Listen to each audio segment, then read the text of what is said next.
startup businesses from all sectors of the economy. 3.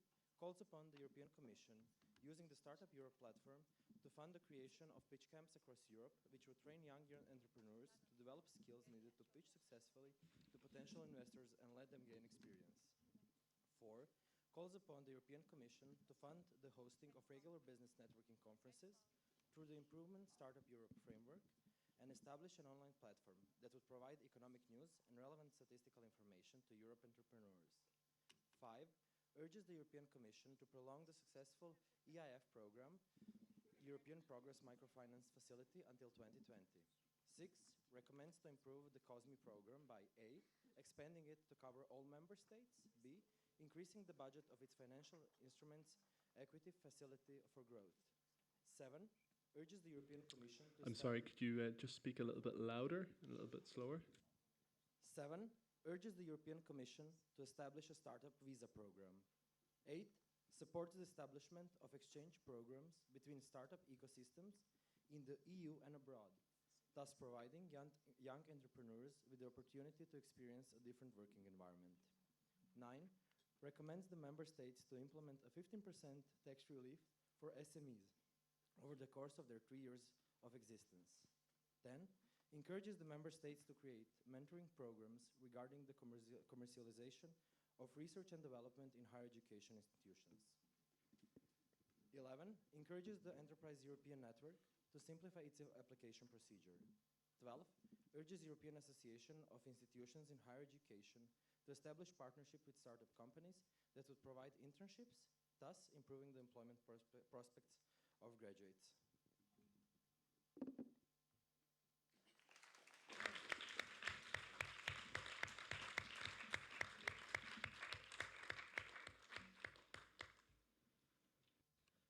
Yeah, sorry, a technical point.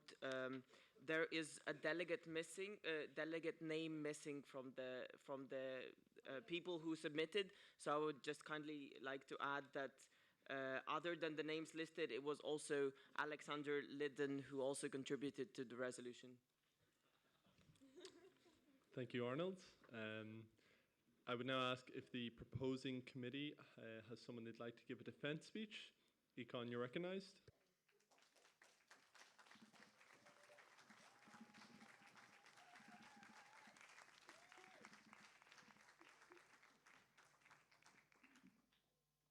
Honourable Board, fellow delegates, ladies and gentlemen. In recent years, there has been a surge in the number of startups in Europe. Europe produces more significant startups than ever before. But achieving the main goal of startups, to scale up, grow quickly, and across borders, is far from simple. The consequences of the global financial crisis have led to a plethora of challenges for young entrepreneurs seeking to set up their own company, such as insufficient financing options, as well as the lack of networking between startup ecosystems. The Econ Committee has proposed multiple solutions which will help minimize the hurdles of starting up and potentially decrease youth unemployment rates, which is currently an average of 18.4% in Europe. Startups take 3 years to mature and become independent. Therefore, we support that the EU should cover interest payments for the first 3 years until a startup can succeed on its own.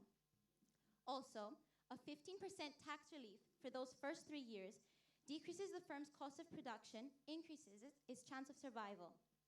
Furthermore, financing is made easier by expanding the COSME program, which acts as a guarantor for startups, so taking out loans is plausible.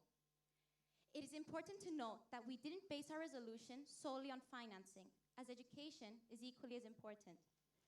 Through the variety of training schemes that we offered, such as mentorship programs or international exchanges, young entrepreneurs gain the experience required to flourish. The free movement of people in the European Union is great for young people to go where there are jobs available. In fact, it helps firms recruit workers from around Europe, gaining skills that they wouldn't have otherwise. However, the skills don't end there. Europe could gain from workers worldwide. An EU startup visa could attract investors and talented workers, increasing the value of member states. As a result, companies and member states will be able to, at a low cost, hire skilled workers from around the world. Making Europe a hub for diversity, but also a center for world talent in entrepreneurship is essential, as in the long term, Europe will gain through increased consumption and therefore more aggregate demand. Knock-on effects such as higher GDP and an improved standard of living will occur throughout Europe. Ladies and gentlemen, everyone has great ideas. The reality, however, is that these ideas are rarely implemented. We are here to help you make these ideas happen. Trust us, invest in us. Thank you.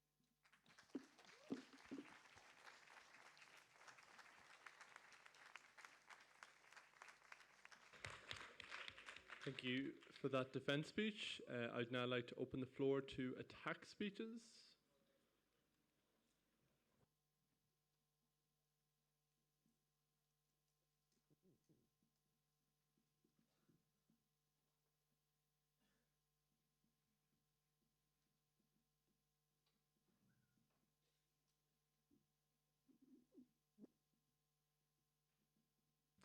Okay, the first attack speech is going to go to E-Trade 2 and the second to SEDE.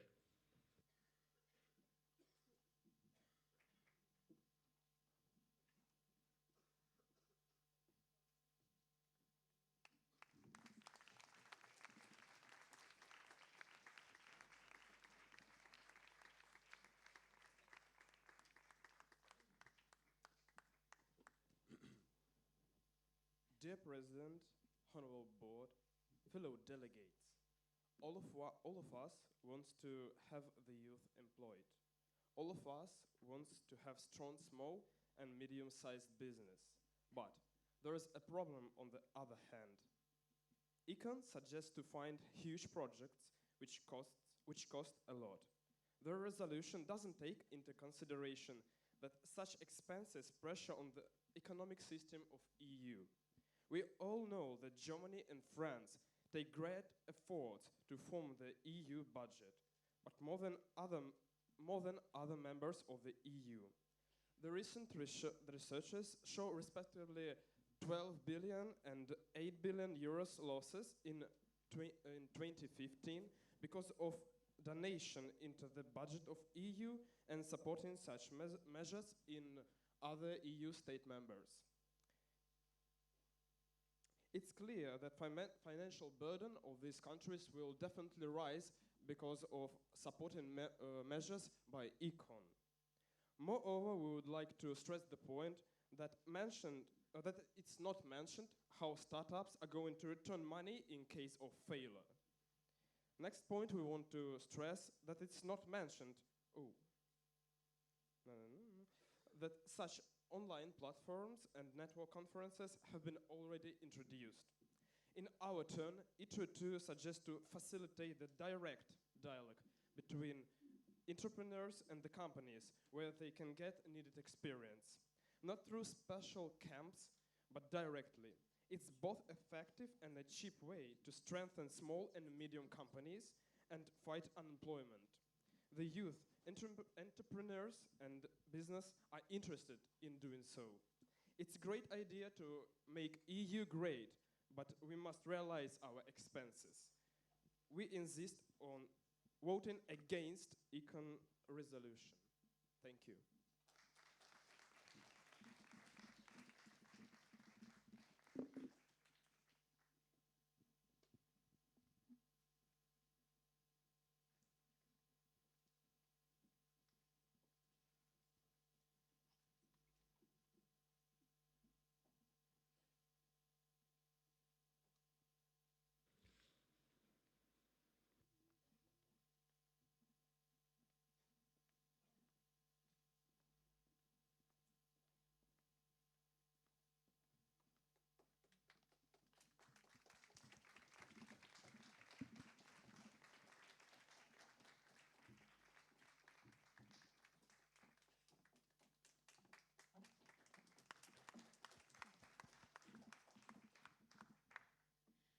Dear Mr. President, members of the board, honorable guests and fellow delegates, this resolution starts with a statistic.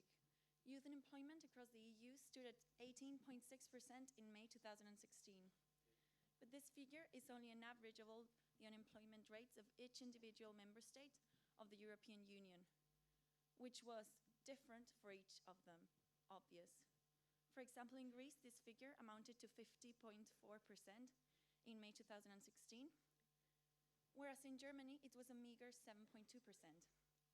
The proposed resolution, however, treats Greece and Germany, as well as every other member state, in exactly the same way, which to me is like putting sandals and socks together. Under this resolution, for example, all member states are recommended to implement a 15% tax relief for small to medium enterprises over the course of the 3 first years of existence. If this measure were to be implemented in Greece or Italy or Spain, where small to medium enterprises are systematically struggling to make ends meet, it could perhaps remove some of the burden they bear and help them prosper. But in countries such as Germany or the Netherlands or Austria, where the funds raised from taxes help finance, amongst other things, new entrepreneurial projects, this 15% tax relief would only mean a step backwards for an already strong and stable economy. I picked operative clause number 9, but any operative clause could have served just as well to exemplify why taking a holistic rather than individualistic approach to tackle youth unemployment is in an economic area as diverse as Europe's, where the rate of youth unemployment is so unevenly spread, is a mistake which won't only fail to help those countries who are in need of help regarding this issue, but it could even have harmful consequences for those countries which are in a position to help others, preventing instead of encouraging them to do so. Thank you.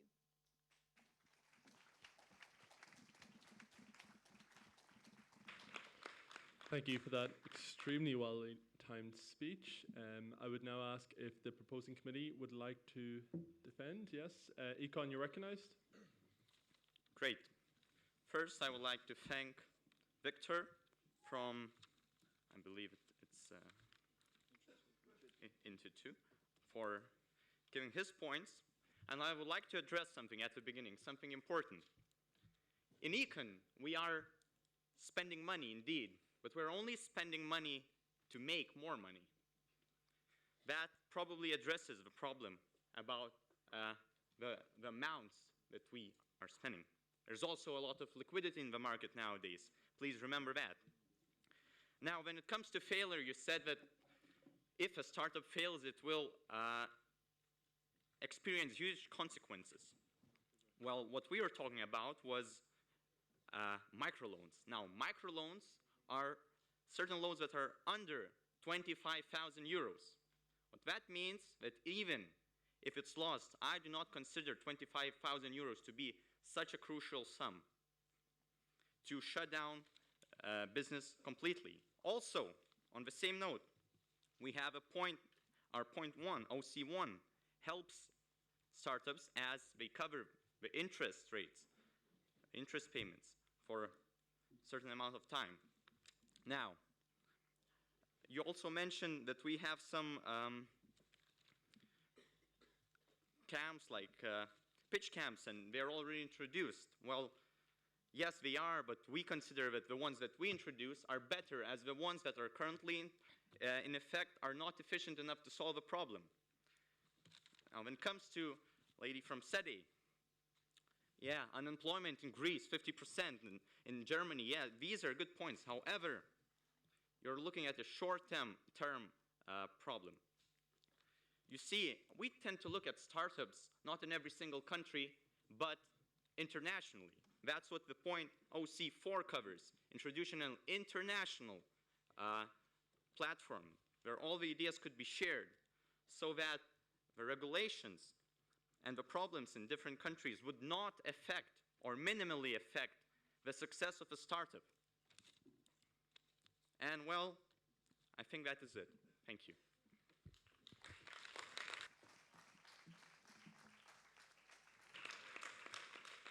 Thank you very much for that response. So before we start open debate, I'd like to ask, are there any points of information? No points of information? Okay, perfect. We'll now start the first round of open debate. I see all the placards in the air.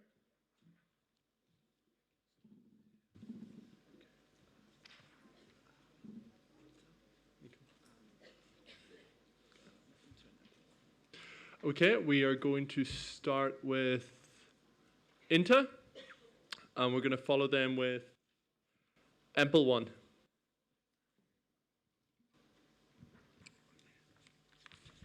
Yeah, Hi. Inta, you're Yeah. recognized.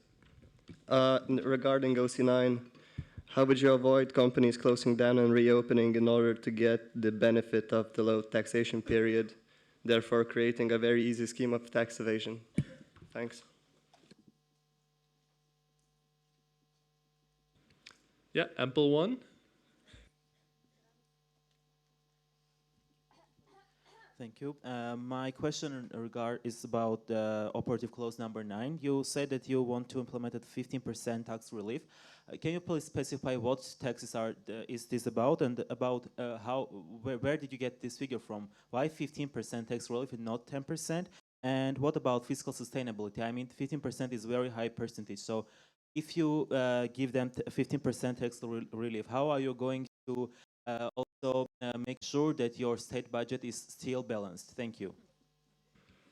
Perfect, thank you. We're going to take a point from Cult 2 before returning to the proposing committee. Oh, sorry, wait, we have a direct response from AFET.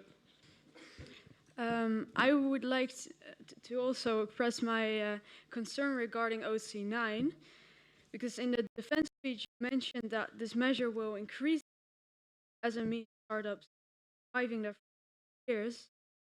I agree with the other committee, great, but compare the SME startups marketed without any benefit. Therefore, I believe a measure gives an advantage to startups over other actors on the EU market, and we therefore suggest to eliminate this clause from your resolution. Thank you. Thank you, AFCO. We're now going to... Have you got a direct response? Yes, we're going to take another direct response from Libe 1. This is going to be in German.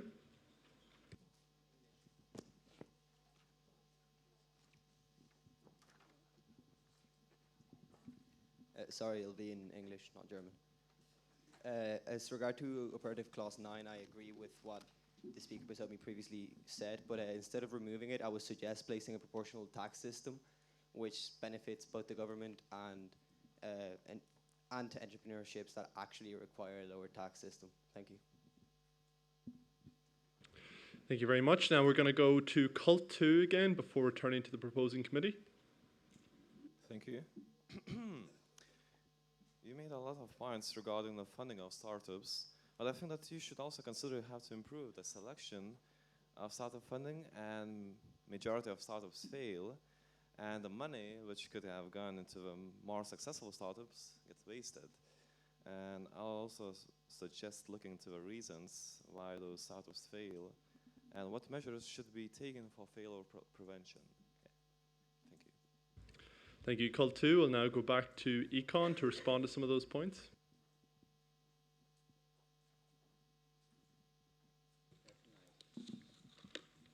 Well, thank you all for all your points.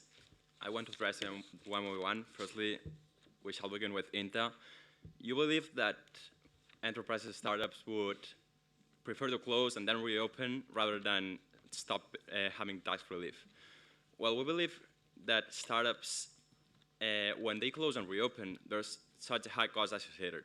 It's not only the cost of like having to fire personnel and then having to sign all the contracts again. It's not only the administrative costs, but it's also the costs that when a startup closes and then reopens, it has to change its branding, it has to change its public. People will know that the startup closes and then opens again. And if it does this every 3 months, the startup won't be successful because people won't believe that it is a real project. Regarding the question of Ample 1, which had 2 direct answers, we think that a 15% tax relief, it's the perfect equilibrium between the competitivity that we need to have in Europe in the capitalist system and the help that we need to provide startups.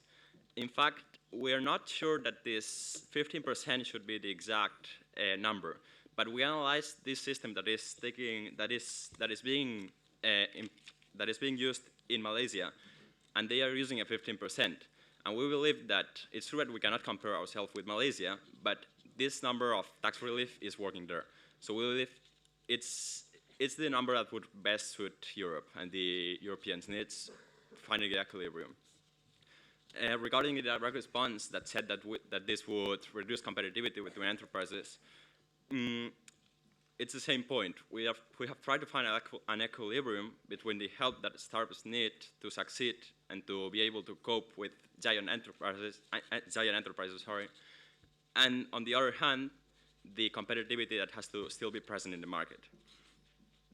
Regarding the proportional system, we have contemplated it, but we believe that it would be better to establish a fixed tax that is not changeable, because if it were to be changeable, the bureaucracy needed would be so much higher. And in fact, you can see that for example, in clause 11, we are indeed trying to reduce the bureaucracy, because in our expert talk, one of the most important conclusions that we reached is that bureaucracy is one of the limitations of startups for them to succeed.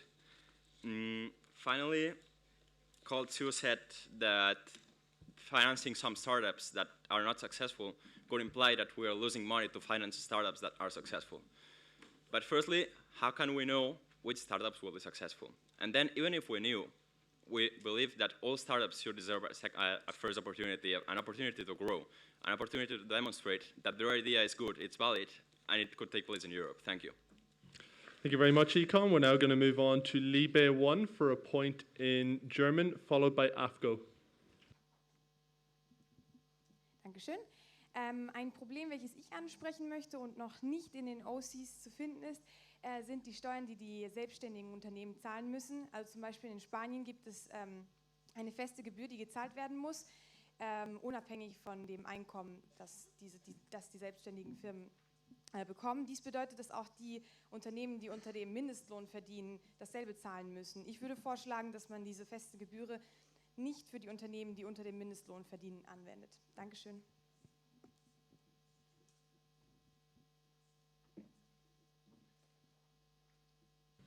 Thank you, Liebe 1. We're now going to move on to AFGO for a point, and they'll be followed by SEDE, who is another point in German. During the resolution, several times you sustained prolonging certain programs. How these programs will have an impact from now on if they didn't have an impact until now?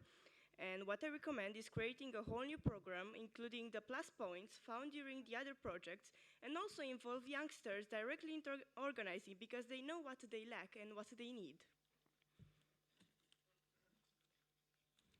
Thank you, AFGO. We're now going to move on to SEDE for a point in German before returning to the proposing committee. Wie wir alle wissen, sind die USA ja sehr erfolgreich im Bereich Startups.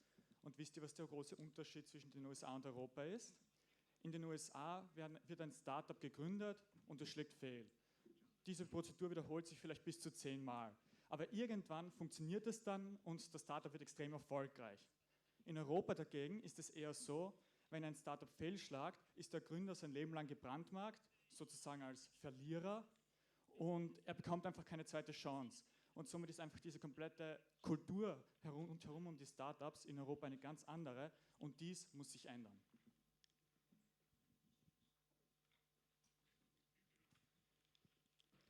Thank you, Sede. We're now going to move back to Econ to respond to some of those points.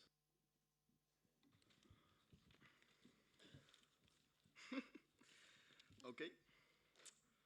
So I'll start with Sede, I think the last point that was mentioned, about the fact that if someone fails in the European Union with their startup, they're considered as losers. We strongly disagree with that point, and in our resolutions, we foster new opportunities. We organize through the platforms meetings between entrepreneurs and future SMEs, entrepreneurs. Sorry. Shit. Guys, can we please mind the language? That's completely unacceptable. I'm very sorry. Whoops. I'm very sorry. Yeah, if you're finished then, we'll move on to the next round of open debate. So we're going to start with ITRE 1, and we're going to follow that up with CULT 1.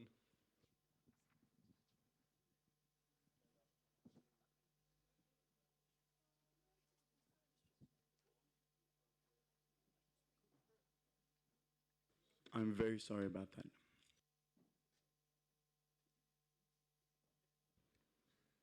ITRE 1.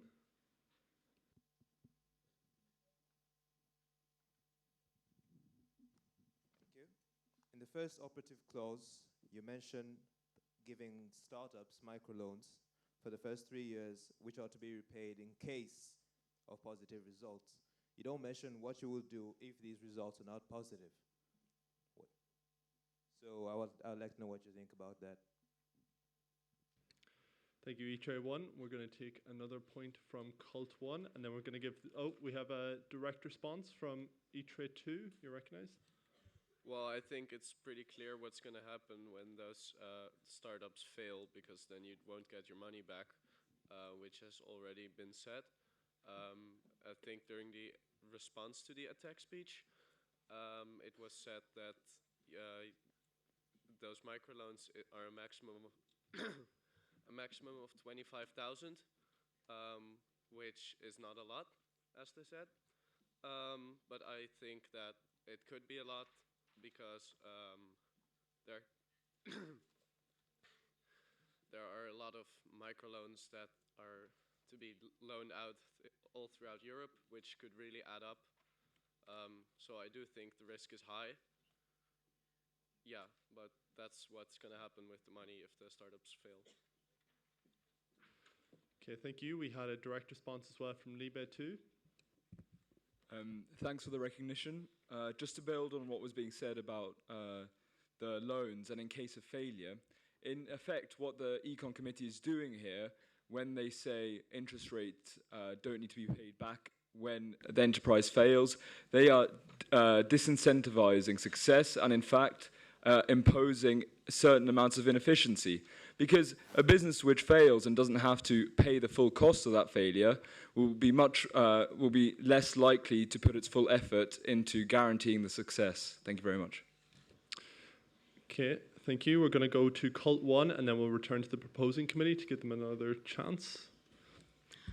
Okay, I was wondering actually, first of all, I'd like to support previous two mentions about the amount of startups and the amount of money given, because it really could be a lot.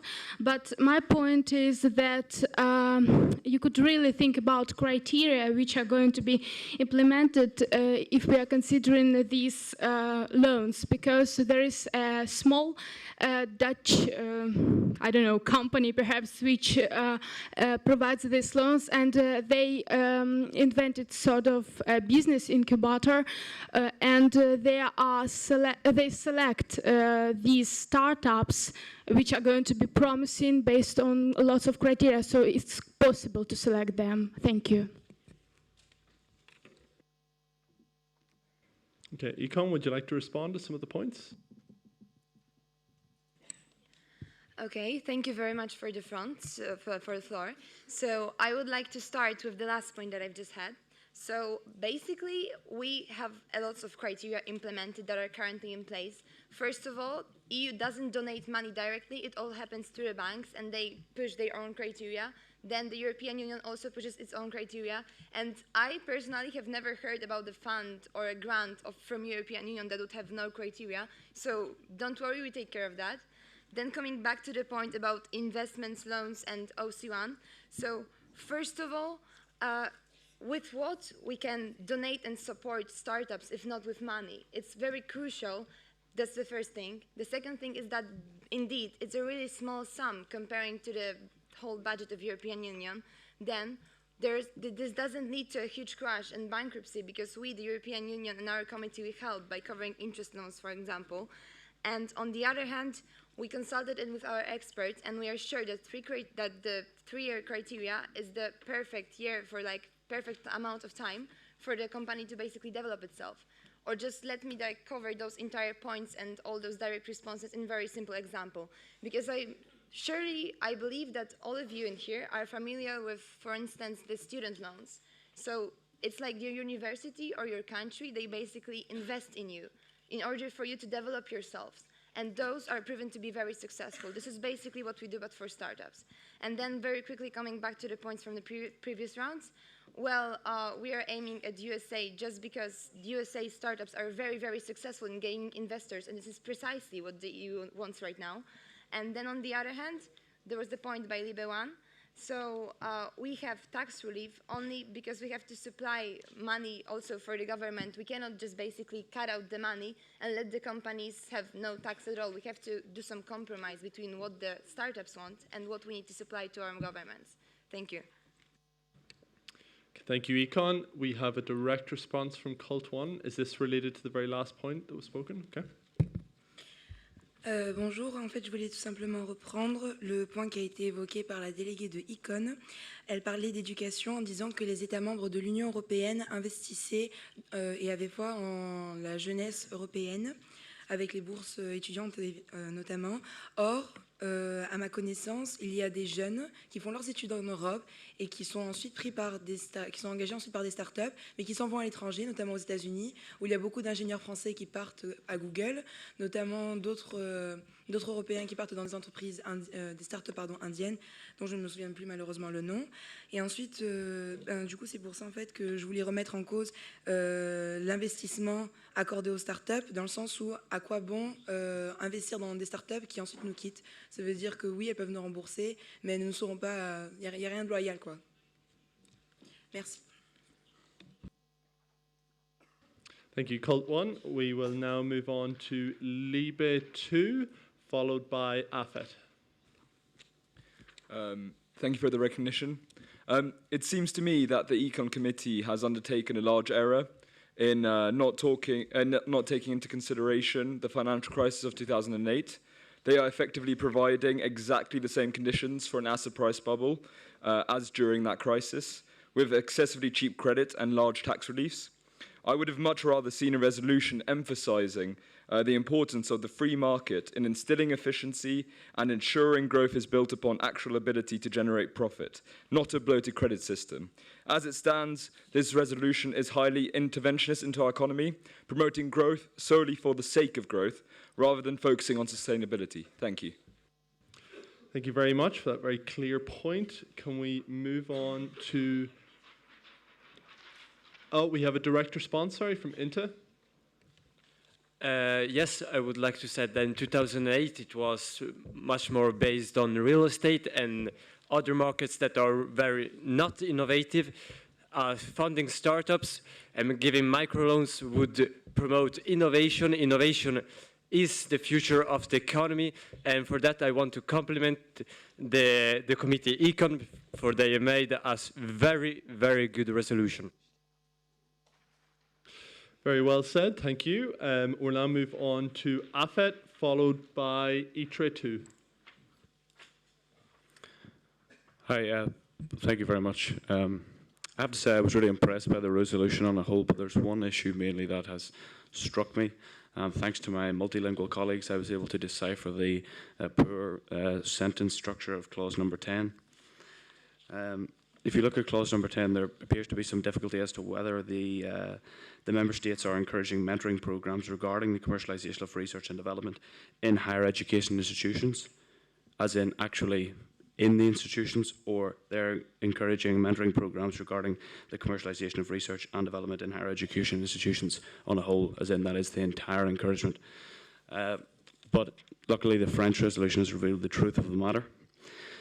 I think to provide mentoring programs to people in higher education is a good idea, but it doesn't consider or provide aid to entrepreneurs who do not avail of higher education. And I think that's perhaps slightly elitist, and I think it could be altered to offer mentoring programs for people who do not avail of higher education. Thank you. Thank you very much. We're going to have two last very quick points. So ITRE 2, followed by EMPL 2, and then if the proposing committee can also be prepared for their sum-up speech. Oh, sorry, we have a direct response from EMPL 2. Okay, thank you for the words. I just want to support the previous point that it's better to not create a new mentoring program. It's better to develop a program which is already exist. Thank you. Thank you, EMPL 2. We'll go back now. So ITRE 2, if you'd like to make your point really quickly. Yes, thank you. In OC7, you urge the European Commission to establish a startup visa program, and I think that this is a great idea. But furthermore, I also suggest involving young entrepreneurs in the process, your topic is straightly connected to them, and I believe that involving them in the aforementioned process is good. Thank you. Perfect. Thank you, EJ2. We're going to take the point that we said we'd give to EMPL2 really, really quickly. This is going to be in German, and then if the proposing committee can be ready for their summation. Ja, das Einzige, was ich gerne noch ergänzen würde, ist die Einbindung der Sozialunternehmen, die wir bei uns einbezogen haben. Denn zum Beispiel in eurer Forderung Nummer 4 habt ihr tatsächlich schon eine Online-Plattform und da würde ich vielleicht vorschlagen, dass ihr auch diese, die wir erwähnt haben, einbindet, damit eben auch Sozialunternehmen davon profitieren könnten, denn die haben schließlich auch einen großen Anteil an der gesamten Unternehmensschaft. Danke.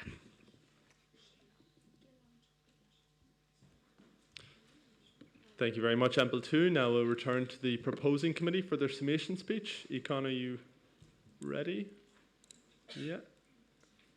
Perfect. Econ, you're recognized.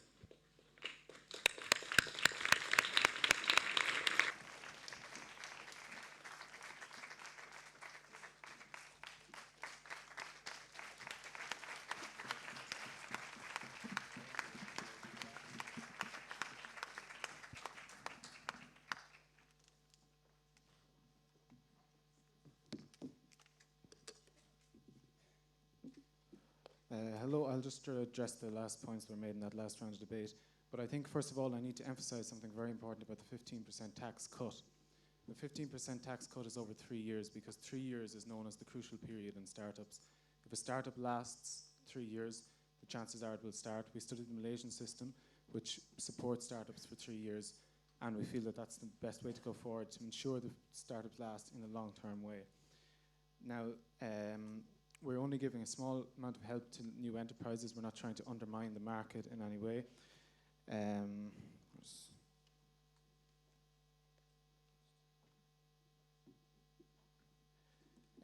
As to the social companies, the last point raised, social companies are not our topic, startup companies. There's a clear definition of startups companies given in our introductory clauses.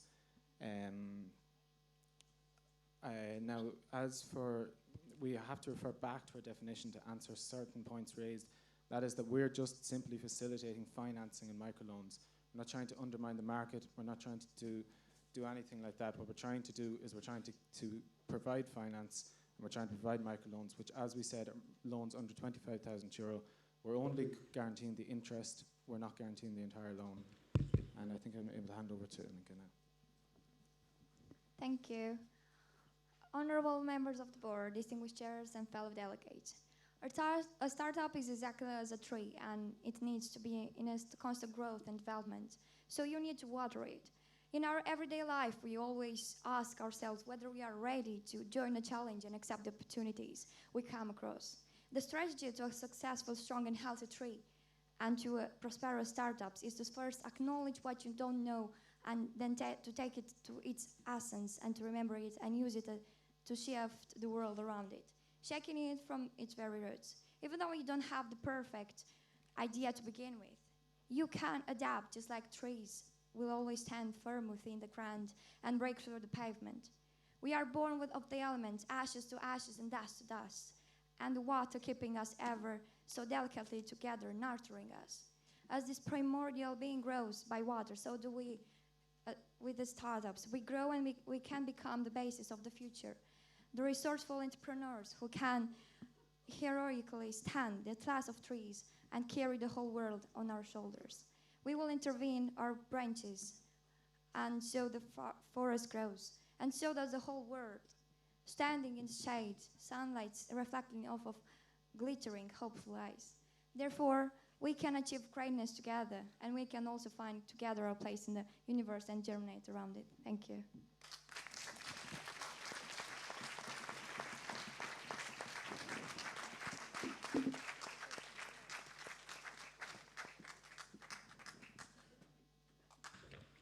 Thank you for that lovely summation speech. It's now time for the voting. So if the chairs can collect up the votes and prepare to submit them onto the statistics website. Please hold up your placard when you have your votes counted.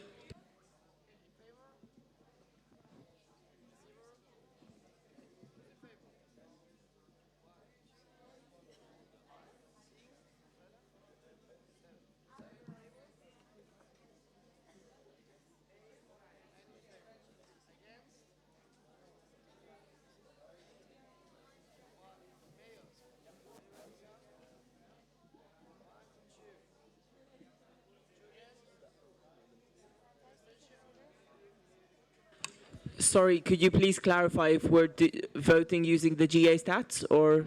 Yes, we're voting using the GA stats, but don't submit them yet. Just collect the votes, and then we'll give the announcement when you're submitting them. Thank you.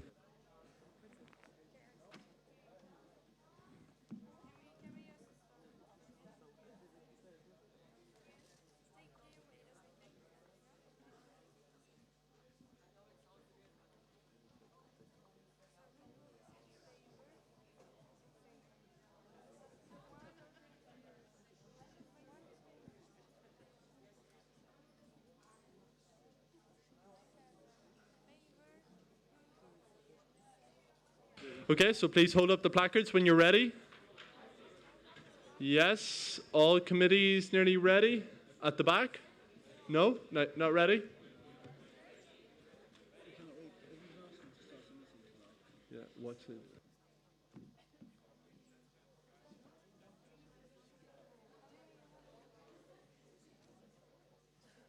Okay, if all chairs want to submit their votes now.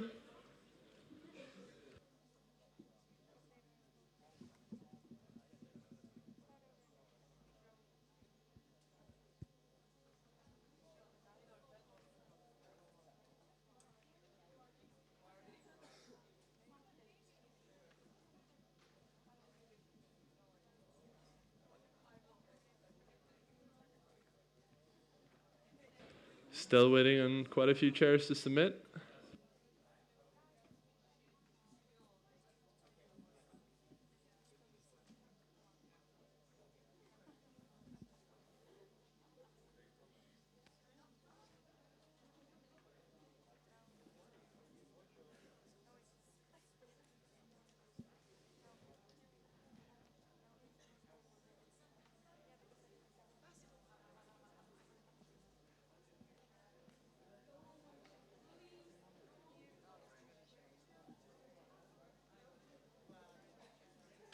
Okay, so we are still waiting on Ample 1, Cult 2, Cult 1, Red, oh no, we have Reggie. Libe 2.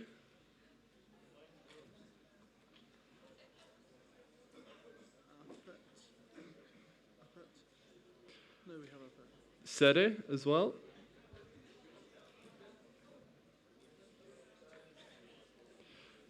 Econ, waiting on you.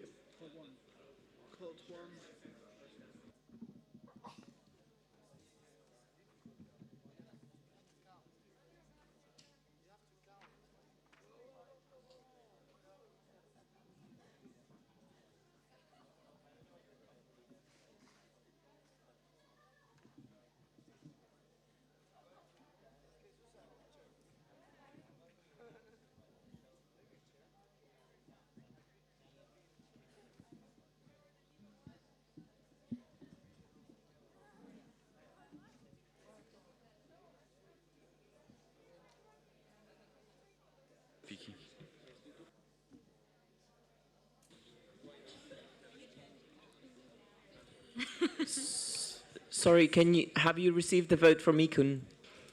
No, we're still waiting on a vote from Econ, from Cult 1, from, oh, we got Sede in there. E-Tray 1. Yeah, no. We got it twice. Okay, so I think it's pretty clear anyway.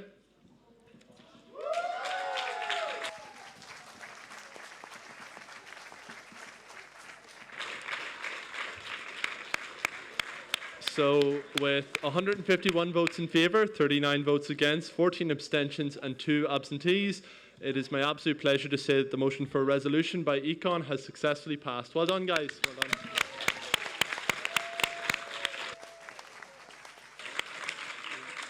And do we have the media team video ready? Charles, could you give us a wave if it's ready? Yep, you can put it on now if you like. If you could start. So now we're going to have a beautiful video by the media team.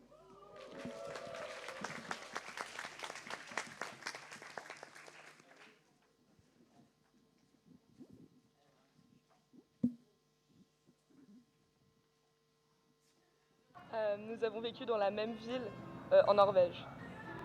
Okay, so it's something about Norway, Norvège. Yeah. Can you repeat it Nous avons vécu dans la même ville en Norvège. once more?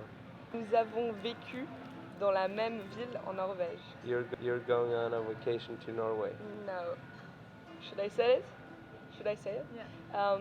We live in the same city in Norway. Ti ke thënë ndërkohën kaq dashuri dhe pozitivitet dhe lumturi grupit, domethënë gjithmonë sa herë që ndjej sikur dikush ishte I lodhur ose grupi nuk po ecte mirë, puna ishte duke ecur shumë ngadalë, ti ishe gjithmonë aty për t'i gëzuar njerëzit, për t'i dhënë dashuri edhe mirësi. Edhe është gjithmonë diçka fantastike për ta pasur brenda në komitet. Pastaj të përqafosh ti është si përqafosh një arush që është super bukur. Edhe ti fle kaq shumë si unë, që është fantastike. Okay, the only three words I guess were positivity, comedy, and fantastic. That's it. That's it. Well, so I basically said that you're such a loving and caring person, and the entire time, even in committee work, when things would go slow and people would be less energized, you were always there to make people smile and happy and like just spread love all over the committee. And then hugging you is like hugging a teddy bear. It is. And then that you're a sleepyhead just like me, which is fantastic. Είσαι ένα άτομο το οποίο είναι το πραγματικό στερεότυπο της Ιταλίας. Για παράδειγμα, ότι από τη μία πλευρά είσαι πάρα πολύ στα πάρτι και πάρα πολύ ενεργητική, έχεις τόσο πολύ ενέργεια, αλλά από την άλλη έχεις τόσο πάρα πολλές ωραίες ιδέες και σκέφτεσαι και δεν θα μπορούσαμε να τα κάνουμε τίποτα χωρίς εσένα και τη συνεισφορά σου. Αυτό που χρειάζεται όμως είναι να είσαι πιο ανοιχτή και να συμμετέχεις πιο πολύ σωστά στις δραστηριότητες μας. Okay, I just understood like party and Italy. That's all. I was basically saying that you are the most stereotypical Italian person ever. Really? Yeah, and from the one side you're like the spirit of the party and you're like really active, and from the other side that you're also quite intelligent. You're especially in the committee work and your ideas, and we wouldn't have been able to do anything without you. But I said that you need to let go and be like more open and have more fun with us. Whoa, I have to. Yesterday you went.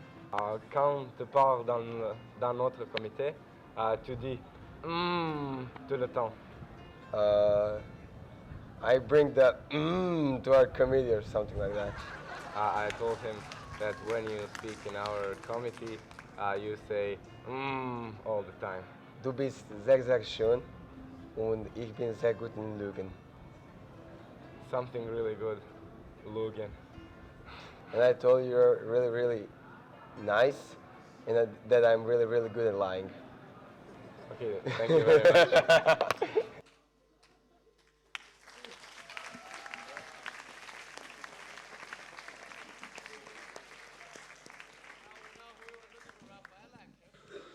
Thank you very much, media team.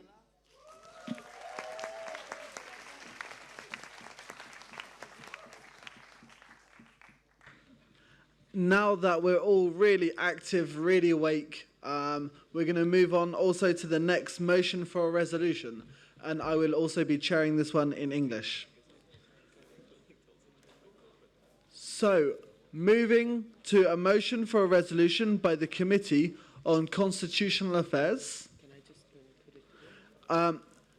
Keeping in mind the complexities the EU is facing in the policy-making field, how should the EU rethink its institutional structure through the use of innovative tools of governance? AFCO, would you have someone from the committee who would like to come up to read out the operative clauses? AFCO, you're recognised to read them out in French. Allez-y.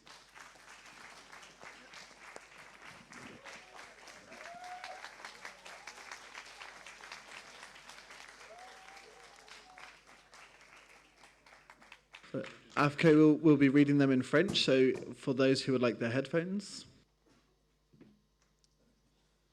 Cher vice-président, chers membres du bureau et chers délégués, le Parlement européen des jeunes, premièrement, exige que la Commission européenne soit contrainte de donner une explication sur son site officiel pour chaque ICE rejeté remplissant tous les critères d'acceptation.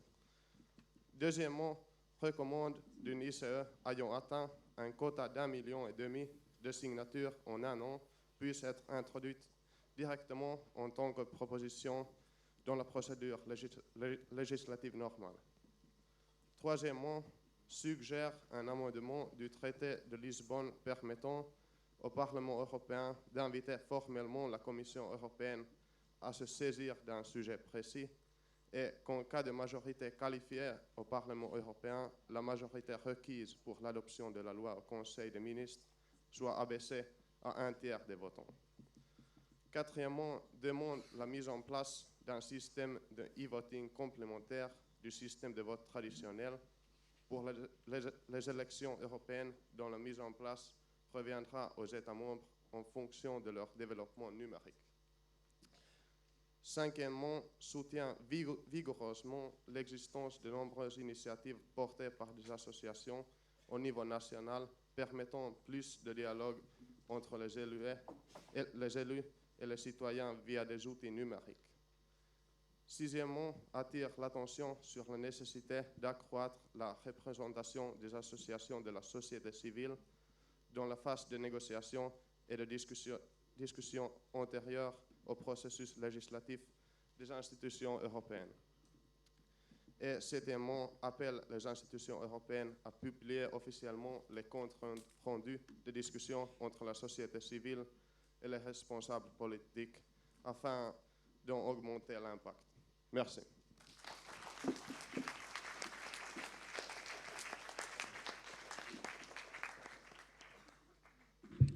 Thank you very much, AFCO. And now, do you have a member of the proposing committee who would like to defend your resolution through a defence speech? AFCO, you are recognised, and it will be in French.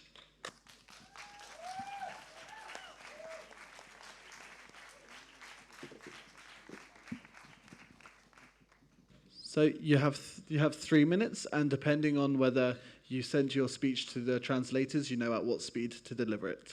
Go ahead. Cher Président, cher Vice-président et chers délégués, nous, la Commission des affaires constitutionnelles, voulons accroître l'importance des citoyens dans le processus décisionnel et législatif de l'Union européenne. Pour ce faire, nous n'agissons pas que d'un côté, mais de plusieurs côtés. Le premier est l'initiative citoyenne européenne, qui lie directement les citoyens aux institutions, et cela sans intermédiaire. En interdisant les rejections sans justification, nous avons permis aux citoyens d'enfin avoir une proximité avec leurs institutions. Notre second angle a été d'augmenter le pouvoir des représentants directs des citoyens. C'est pour cela que nous avons décidé d'avoir des consultations d'associations, car chacune d'entre elles représente des citoyens d'un même groupe d'intérêts et avec des idées communes. De plus, nous proposons un amendement au traité de Lisbonne qui pourrait déboucher à une augmentation du pouvoir du Parlement, car le Parlement, étant directement élu par les citoyens, représente plus justement leurs intérêts. Maintenant, rajoutez à cela une transparence accrue des institutions, ainsi que l'utilisation d'innovations telles que le e-voting ou le dialogue direct entre représentants et représentés. La Commission des affaires constitutionnelles a réussi un grand défi. Elle a réussi à apporter des innovations dans la gouvernance européenne, ainsi que de rapprocher les citoyens de leurs institutions, et tout cela en respectant le cadre institutionnel du traité de Lisbonne. Alors je vous demande, en tant que citoyen que vous êtes, de vous sentir encore plus proche de vos institutions et de voter pour une démocratie encore plus accrue. Alors soutenez AFCO. Merci.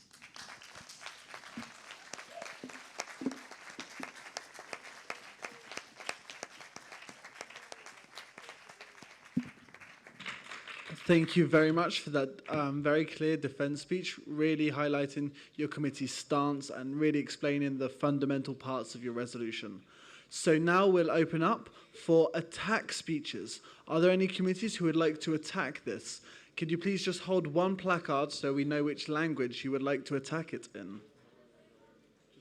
One language, we are allowing one language during your speech. So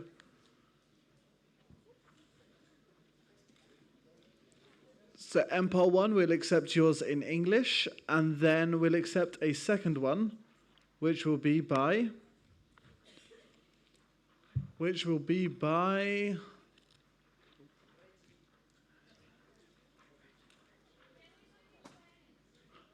so MPOL 1 will do theirs in French, while E-Tray 2 will do theirs in German, a very multilingual one.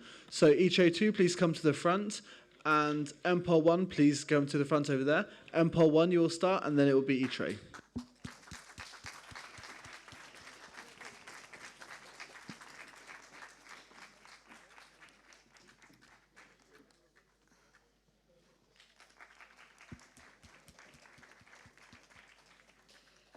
Dear members of the board, chers invités, geehrte Delegierte und Delegatinnen, j'apprécie et reconnais le travail qui a été fourni par la Commission Affaires constitutionnelles AFCO. Cependant, il m'est d'avis que le manque de confiance des citoyens, qu'ils soient d'Europe ou d'ailleurs, vient également des politiques. On pourrait parler de Juncker au Luxembourg, de Cahuzac, Sarkozy ou même Marine Le Pen en France, Berlusconi en Italie et une partie du Parlement espagnol. On ne devrait pas oublier ici que les politiciens représentent autant leur Parlement que les citoyens qui les ont élus.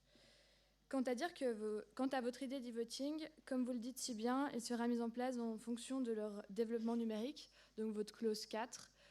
Et je pense donc que c'est très inégal selon les pays et que des citoyens qui ont un accès beaucoup plus facile à Internet seront privilégiés. Ce que je voudrais proposer pour votre résolution, c'est de motiver des jeunes politiques à entrer dans le système européen, de sanctionner et d'être plus strict avec les politiques, par exemple pour des causes de détournement de fonds ou d'harcèlement sexuel, et de promouvoir le Parlement européen dans tous les pays, même s'ils sont moins accessibles au niveau d'Internet, avec par exemple des conférences ou des brochures. Thank you for your attention. Danke für eure Aufmerksamkeit. Je vous remercie de votre attention.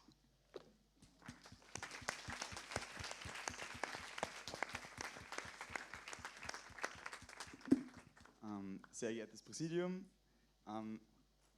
andere Mitglieder, ein jeder weiß, dass der Aufbau der EU kein einfacher ist und viele Hürden versteckt herbergt. Hieraus wurden jedoch die falschen Schlüsse gezogen.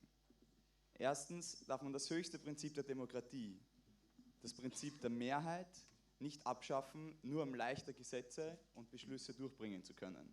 Mitgliedstaaten zu übergehen im Rat, nur um Gesetze durchzubringen, bringt die EU nicht näher an die Bevölkerung und vereinfacht es nicht, Gesetze auch dann wirklich durchzusetzen. Eher sollte endlich die neue Stimmverteilung, die im Vertrag von Lissabon festgelegt wurde und bis noch immer aufgeschoben wurde, umgesetzt werden. Und wenn man wirklich etwas vereinfachen möchte, was auch wirklich realistisch ist, die Sperrminorität aufheben, um dieses zu erleichtern. Weiters sollte Lobbying, wie in Beschluss 5 gefordert, nicht noch mehr beworben werden. Es gibt genügend Einflussmöglichkeiten auf der EU. Es sollte keine weiteren Einflussmöglichkeiten im Schatten geben. Ich erinnere nur auch an österreichische Skandale, die beigetragen haben, dass man eben dies nicht mehr weiter fordern sollte. Außerdem sollte man endlich die Kommissare als quasi Minister der EU ansehen und auf die in Lissabon beschlossene Zahl zu reduzieren, was allein schon durch diese Reduzierung eine immense Vereinfachung des Prozesses bedeuten würde.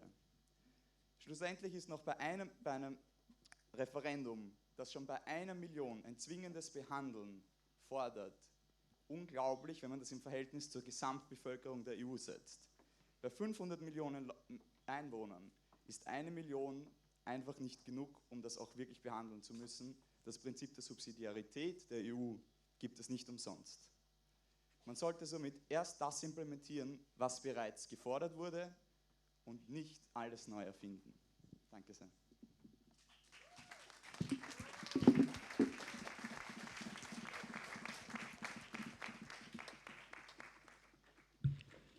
Thank you very much for both attack speeches.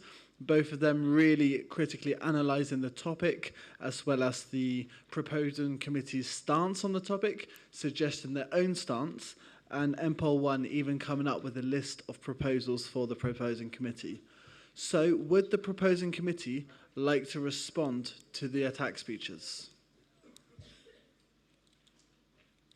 No? No one wants to respond? Oh, Afka, you would like to respond? Afka, you can respond in French. You have 2 minutes. You can respond from the floor. Bonjour, donc déjà merci pour me laisser parler. Et j'aimerais commencer par dire que la traduction de l'allemand en français, on a eu beaucoup d'informations qu'on a manquées. Donc c'est pour ça que je vais peut-être pas répondre à toutes les clauses. Donc j'aimerais déjà commencer par le fait que on ne recommence pas du début comme a été dit.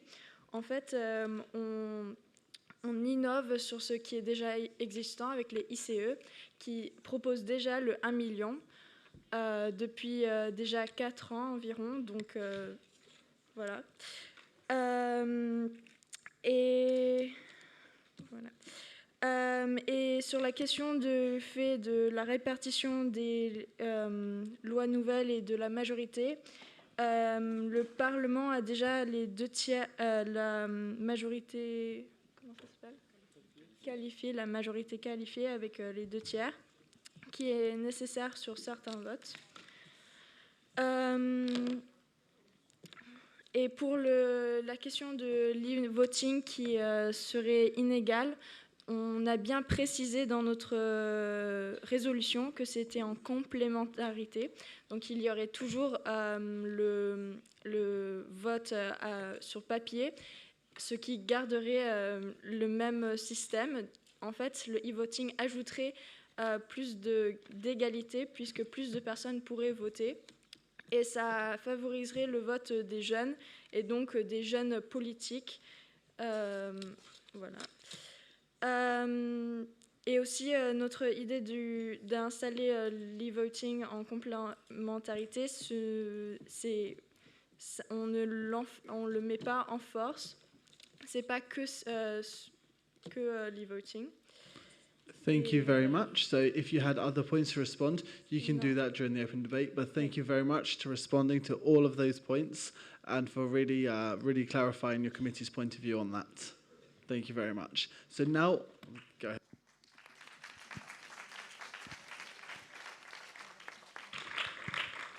So now we're going to try and go fast. Remember, 1, 2, 3 sentence maximum.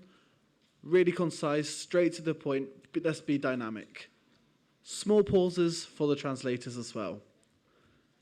So we're going to start by having a point from Inter in English. Go for it, Inter. Thank you for the floor. I disagree with OC6 because in this case, NGOs would be considered lobbyists and therefore they would increase the bias for either side of the argument. Rather, I would suggest that NGOs are not invited, but negotiations are published to increase the transparency. Thank you. Thank you very much for stating your opinion and for also proposing. So now we're going to take a point from Cult 2. Oh, we have a direct response from E-Tray. So direct response from E-Tray, then straight away Cult 2. Go ahead, E-Tray 2. Thank you for the word. I would just like to state my disagreement with the previous statement made, since I believe that the civil society is of crucial importance to this opinion, and I think that they should have even more important role in this case. However, I would like to encourage creating some kind of platforms and public discussions on this topic, since I don't see how you would actually integrate them in this matter, since you didn't call upon that. Thank you.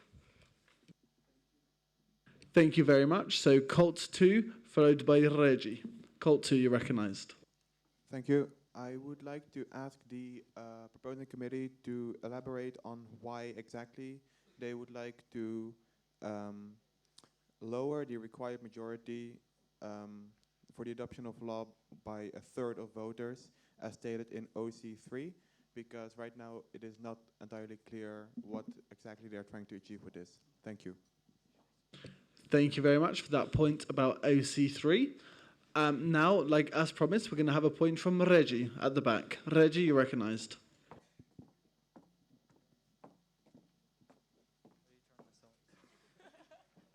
Is the microphone working? Sorry. I'd just like to point out there's a apparent contradiction here between ICB and OC Clause 6. The committee notes that there is a division between the citizens and politicians, and yet in Clause 6 they promote adding more layers of bureaucracy.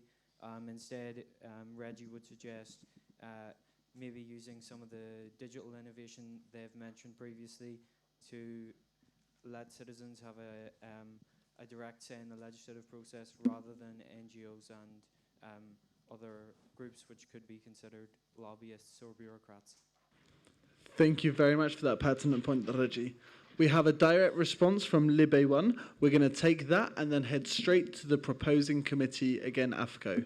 So Libe 1, direct response. AFCO, get ready. I don't think that involving citizens and NGOs is kind of like promoting bureaucracy, because it's like being the assistant, having the assistant role, not the compulsory. Thanks. Thank you very much. So now we have one more. We have a direct response from Reggie, and then straight back to AFCO. Reggie, you're recognized. Speaking as from the perspective of a representative of the new sick man of Europe, I'm well aware of the disconnect between citizens and the European Union. If a citizen feels as though their wishes are not being represented directly, they will not feel a connection with Brussels. And while it may not be bureaucracy in the traditional sense for a citizen who is not politically aware, they won't see it that way. They'll see it as another layer of bureaucracy. Thank you. Thank you very much for adding your Brexit experience to this. So now we're going to take in another point from Inter, direct response. You're recognized.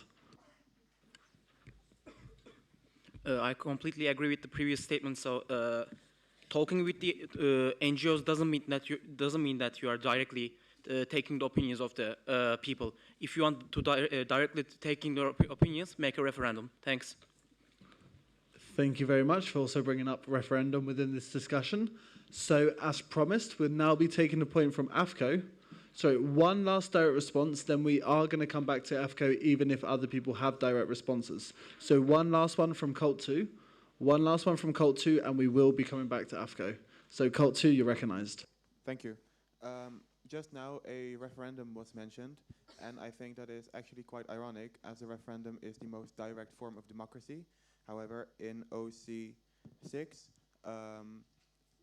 the proposing committee suggests that NGOs and other institutions should be able to negotiate with lawmakers. However, these NGOs and their representatives are not democratically elected, and therefore we don't think that this is a good idea. Thank you.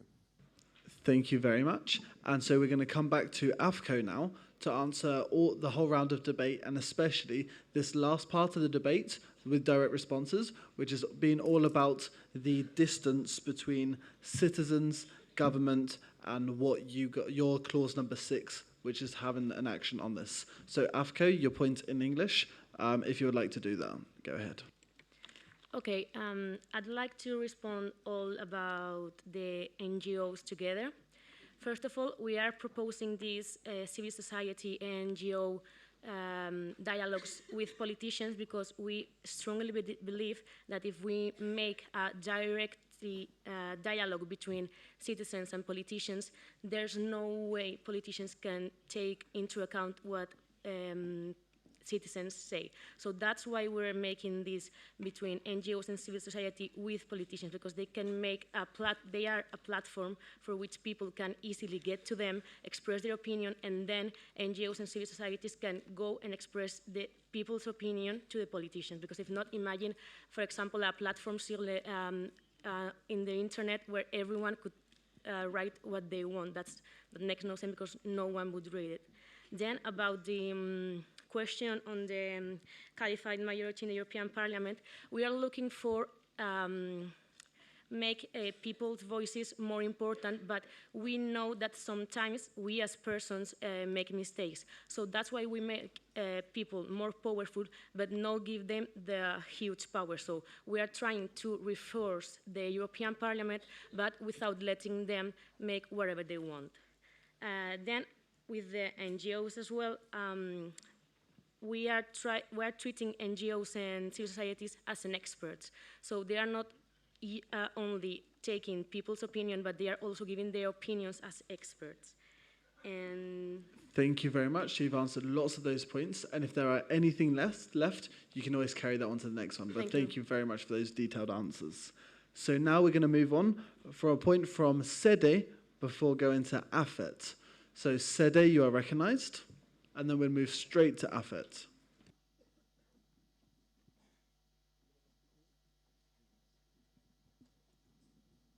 Thank you. As a Finn, I'm obviously very concerned about the minor member states and their position in the European Union. So bearing in mind that the European Parliament is about the citizens and they are direct representatives of the citizens, however, I find it very worrying that the OC 3B might lead to basically the 10 biggest member states dominating the decision-making, since the seats in the European Parliament are divided by the population of the member states. Thank you very much for that point. And I see we've got quite a few jazz hands going on there. That's a nice way to interact and to state your agreement. So now we're going to move on to a point in English from Afet. Afet, you are recognized. Thank you. We really appreciate all the effort put in writing the resolution. However, we are afraid that the Treaty of Lisbon cannot be changed under any circumstances. Well, we would like you to rethink the enforcement of this amendment. Thank you. Thank you very much for agreeing with the idea, but just disagreeing with the implementation. So re-questioning whether you can actually change the Treaty of Lisbon. So now we're going to take one last point from MPOL 2 before coming back to the committee to start to discuss these points further. So MPOL 2, you're recognized. Thank you. I would like to express my appreciation towards your work. However, we believe your resolution is completely lacking of addressing a fundamental issue, that is the relationship between member states and the European Union and the role of the principle of subsidiarity. Unless we find an equilibrium between the sovereignty of member states and the power of the Union, there's no way we're going to actually solve the democratic deficit that is harming our European Union. Thank you. Thank you very much for that final point of this round of debate, which is going to give AFCO a lot to discuss here. So AFCO, would you like to? Perfect. You would like to do it in French? That's excellent. You can answer your responses in French. Merci. D'abord, merci pour tous vos points. D'abord, on va commencer par CD. Du coup, dans le Parlement européen, ça ne va pas forcément dire que les décisions seront en fonction des pays, mais plutôt en fonction des partis politiques dominantes, vu que dans le Parlement européen, les gens sont répartis par les partis politiques qu'ils représentent. Et c'est vrai que par rapport au nombre des citoyens, il y a un nombre équilibré des représentatives au Parlement européen. La prochaine point était sur le changement de traité de Lisbonne. Du coup, en discutant avec notre expert, il nous a dit que c'est absolument possible et que c'est normal qu'il y ait la possibilité de changer quelque chose dans le traité en forme des amendements, vu que c'est un traité qui, vu que l'Union européenne et son développement, c'est une chose assez dynamique. Donc oui, un amendement, c'est complètement normal et ça ne va pas trop changer le fonctionnement de l'Union européenne telle qu'elle. Et pour le dernier point évoqué, malheureusement, ce n'était pas notre sujet. Ici, on est plutôt concentré sur la relation de peuple européen avec ce qui est institutionnel, et nos solutions portent plutôt sur... en fait, on a trouvé le problème dans l'éloignement de peuple par rapport à ce qui est institutionnel, et on a essayé de supprimer cette distance. Merci. Perfect. Thank you very much for those answers, for being really concise, for restating your opinions on certain topics, for clarifying what you can and can't do, so information you receive from your experts, and also for restating exactly what is on your topic and what isn't. So now we'll be opening the floor again, and this time we're going to start with Econ, followed by Libe 2. And both points will be in Econ is in English, Libe 2 is in German. Econ, you are recognized. Thank you. I would like to address point 4 of the resolution. Even though it is a good idea to implement an e-voting system, since it will make voting easier and more accessible throughout Europe, the current existing encryption, data encryption and security aren't good enough to make such an implementation safe. Thank you. Thank you very much. And now we will take, we have a couple of direct responses. We're going to take one from MPOL 2. MPOL 2, you're recognized in English. Not only is it really dangerous to implement e-voting because of man-in-the-middle attacks actually destroying the software in the voting machine, it's also that every method in traditional voting has been trialed and tested. So there's no way you can break traditional voting anymore. In e-voting, there are so many new ways to destroy the whole way you do it. So thank you very much for that direct response, stating your opinion that the traditional methods of voting cannot be hacked, but then the digital ones can be. So we have a direct response from AFCO. Go ahead, AFCO, in French. Merci. Bonjour à peuple d'Estonie qui vote au e-voting depuis très longtemps. Et du coup, on n'a pas exclusivement dit qu'on a trouvé le système de e-voting qu'on veut évoquer dans notre sujet, mais on a plutôt invité à le développement de systèmes tels quels. Merci. Thank you very much for highlighting Estonia as an example of where e-voting has been happening for a long time. And we have a direct response. Is this from Libe 2? Libe 2, direct response in English. Go ahead. Thank you. I wanted just to say that every form of voting can be hacked, and every form of voting can be how's that word? Method of voting. Okay, so manipulated, my God. So every form of voting can be manipulated. The thing is that, in my opinion, e-voting could be more secure because when we are talking about voting, there are millions of people who vote. And in a system of e-voting, you have only some, let's say, people like the head of the persons who manage the system, and is less likely to be manipulated at an e-voting process than at a normal voting process. This is my opinion. Thank you very much. So I saw lots of placards going up even before the committee made their point, which means you probably aren't responding directly onto it. And since you did put your committee placards up before he even made his point, we're going to recognise the one who put their placard up afterwards because they are probably responding directly. So, Colt 1, you are recognised. Bonjour AFCO, tout d'abord je tenais à saluer votre travail parce qu'il est tout simplement éloquent, j'ai lu vos résolutions et elles sont toutes cohérentes. Je voulais répondre justement au sujet de e-voting. Alors pour ma part, je suis... I'm sorry, but this is not to respond to AFCO. and not No, to, no, this isn't to discuss e-voting. This is just to discuss this one person's Yeah. opinion on it. Yeah, it's same. So you can recognize that straight away. Je m'oppose tout simplement à l'opinion de mon camarade qui parlait des vertus du e-voting. Or, j'ose tout de même remettre en question celui-ci en rappelant les dangers du hacking, du piratage. Déjà qu'il y a de la corruption quand on vote sur papier, on peut trafiquer les votes. Rajouter ça maintenant sur Internet où on peut pirater, où on peut accéder avec des codes. Je pense vraiment que c'est le pire moyen de procéder à des votes. J'aurais bien proposé comme solution d'avoir recours comme avant au référendum, parce qu'en France, ça fait très longtemps qu'on n'a pas eu de référendum. C'est une question directe posée directement par le gouvernement aux citoyens, et c'est une façon franche et plus sécurisée d'obtenir les attentes du peuple. Merci. So we had the previous point here talking about how both have risks, traditional and e-voting have risks, and you were arguing why e-voting could be better out of the two. And then the latest point here arguing that e-voting can be very risky in terms of hacking. So what another option would be just to focus on more referendums through traditional voting. MPOL 1, you would like to respond to this last point, saying that we need more referendums on traditional voting because e-voting is too risky. Oui. Go ahead, MPOL 1.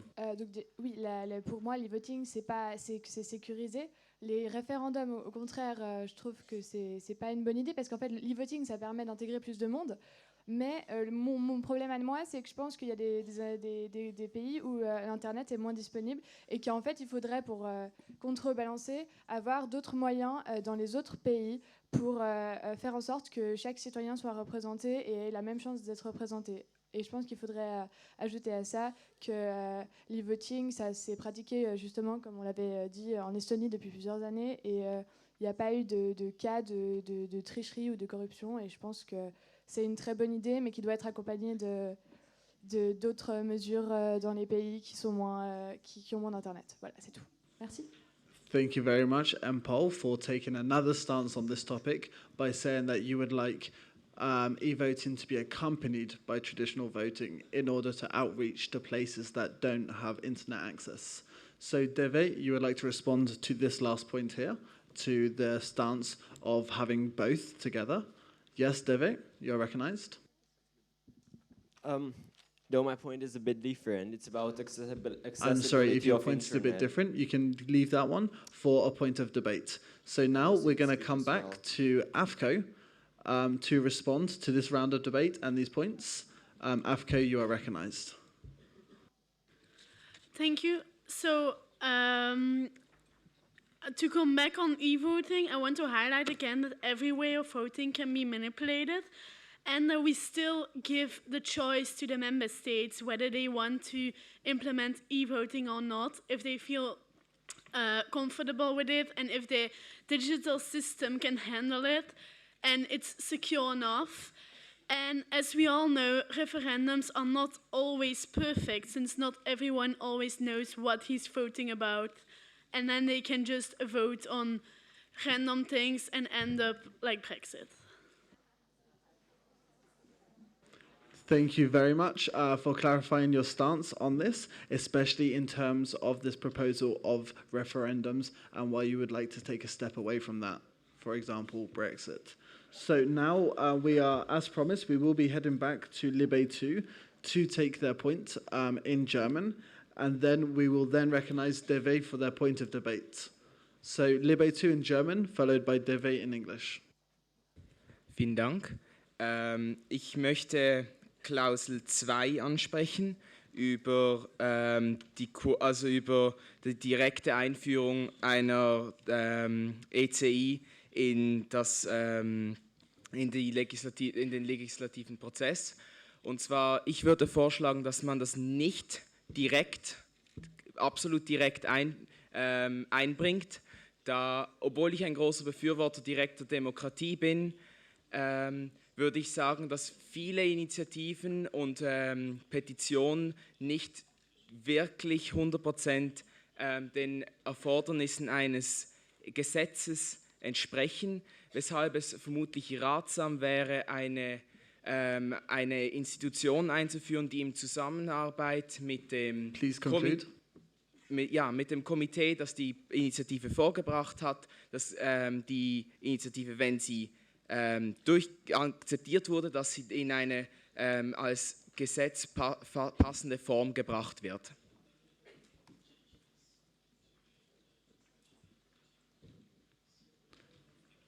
Thank you very much, and I just remind for next time, just to keep things a bit more brief, so then we can distribute more points around. So we have a direct response from Econ before recognizing Devi. Econ, you're recognized. I would like to express my disagreement with the point that my fellow delegate just made. I think that under no circumstances should this relationship be direct. For example, we have the example of a law, well, not a law, and a European Citizens Initiative that was passed 2 years ago with more than 1.5 million signatures. It was about anti-abortion, and the European Commission rejected it because that topic had just been debated in the European Parliament and the European Commission. The thing is, with this clause, this topic they would have to debate this topic. And I don't think this is something that should happen. Firstly, because this topic has already been debated, and secondly, because it's a topic that the European Commission may not be fully interested in debating if it has already been debated and things haven't changed as much. So thank you very much. So thank you very much. So at that point there, since you had finished stating your opinion, we'll now move on to the rest of the debate. But thank you very much for that point. So now we're going to take a point from Deve before coming back to proposing committee to answer these 3 points here. So Deve, you're recognized. Thank you. In addition to the current resolution, I would like to suggest to AFCO to suggest and promote political youth organizations, as well as discuss EU matters with political youth organizations, to build a more well-informed society and promote awareness regarding EU matters amongst youngsters. Thank you very much, Devi. So as promised, we are now going to come back to the proposing committee, AFCO. AFCO, are you ready to respond to this round? Yes, AFCO, you are? Perfect. AFCO, you are recognized.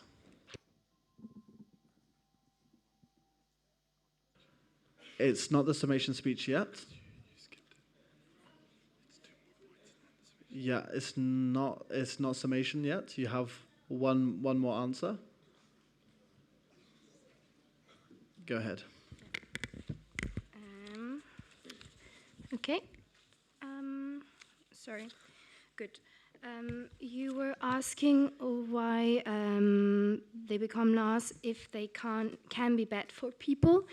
Well, they don't become laws right away. They have to pass to the European Commission, and then they also have to be voted upon. And this is an ordinary process, which also allows amendments. Also, you were asking about clause number 6. I think we already have discussed it in the first round of debate. And yeah, thank you. Thank you very much. And I would like to apologize also. That was my fault, because that was indeed the round where there should have been some kind of summation speech here.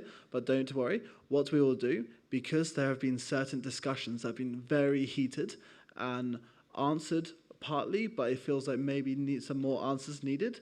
What we will do now is we're going to recognize one more. We're going to take a point from E-Tray, and then you can take the opportunity to do the summation, and within the first part summation to answer E-Tray, plus the rest of the unanswered questions and the debates. Does that sound good? We'll do that. So E-Tray, we'll recognize you to take the last point of debate of this general debate. So this is E-Tray 1. E-Tray 1, you are recognized. No? Sorry. E-Tray 2, you are recognized. All right, thank you for the floor. I would like to state my surprise at the lack of opposition to Part B of the third OC, as in not lack, but in my opinion, insufficient. I think that by enabling this kind of power to ECIs is not particularly democratic, considering that it would be allowing 1.5 million people to vote and have an influence over the lives of 740 million people in the European Union. And I do think, however, that is a very good resolution, and I have no other proposals to make other than removing Part B of OC3, because I think that your other OCs, particularly OCs 7 and 2, would already cover the direct democracy that you would like to obtain without making it unfair to the countries that would have unjust representation within the EU. That's all. Thank you very much for that point, saying that you would like to remove Part B from Clause 3. And so before going to AFCO, so lots of people have been discussing in very heated debates about the distance between citizens, government, and your ideas, how this interacts between it, especially the implementation, as you've already partly replied for clause number 3. And you've been having this discussion about referendums and the security behind e-governance. So this is a lot, so you can already reply with this during your first part of the summation. So AFCO, are you ready for your summation speech? You are recognized. It will be in English. Go ahead.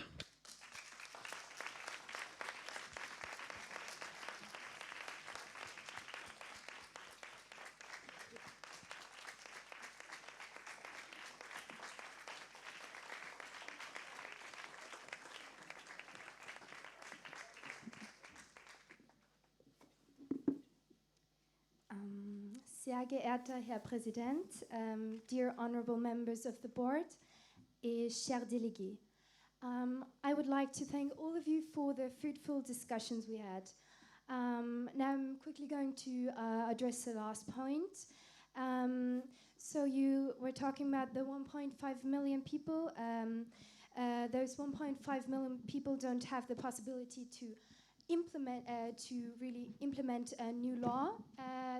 If they reach 1.5 million people within a year, the European Commission is just forced to discuss about it, not implement it.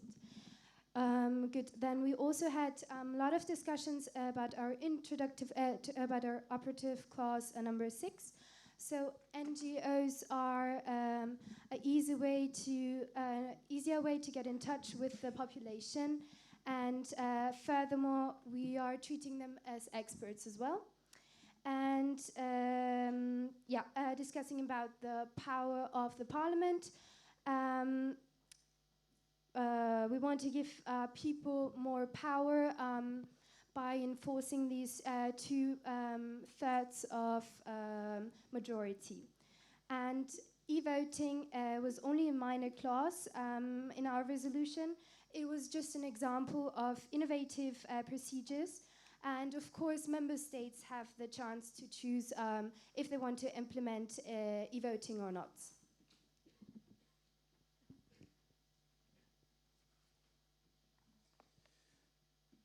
Mr. President, distinguished board and fellow delegates, the Committee on Constitutional Affairs deeply regrets the lack of trust and the disconnect between civil society and EU policymakers.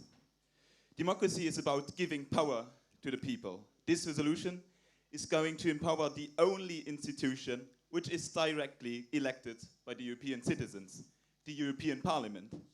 But that's not all. For the first time in history, we are going to have the possibility to directly introduce a legislative proposal by increasing the impact of the European Citizens' Initiative and of social organizations. This is an unprecedented opportunity. And I call upon all of you to seize it today and now. Europe cannot longer only be led by men in suits who are continually distancing themselves from the individuals they govern.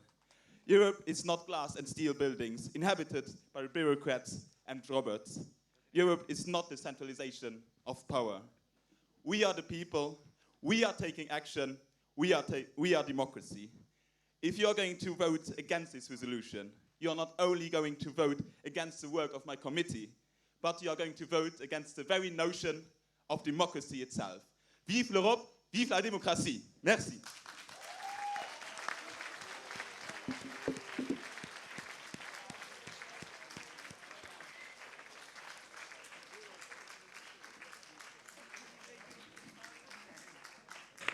Thank you very much for such a passionate speech. for great responses to all the debates and for being really passionate there. And now, sorry, could everyone just take a minute? We're changing procedure. Instead of doing GA statistics voting, because we've been having internet issues, we're just going to do raise of hands, okay? So everyone spend just 5 seconds, just think to yourself individually how you would like to vote and get ready.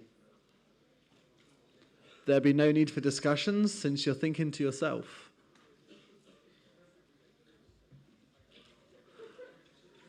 Perfect. So all those, so Afko, you may be interested in what we're about to say next.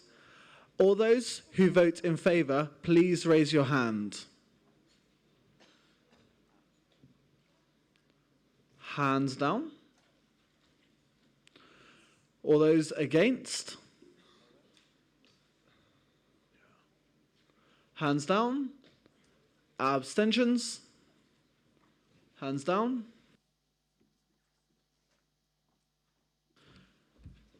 It's my honour to say that the Committee on Constitutional Affairs, your resolution has been accepted.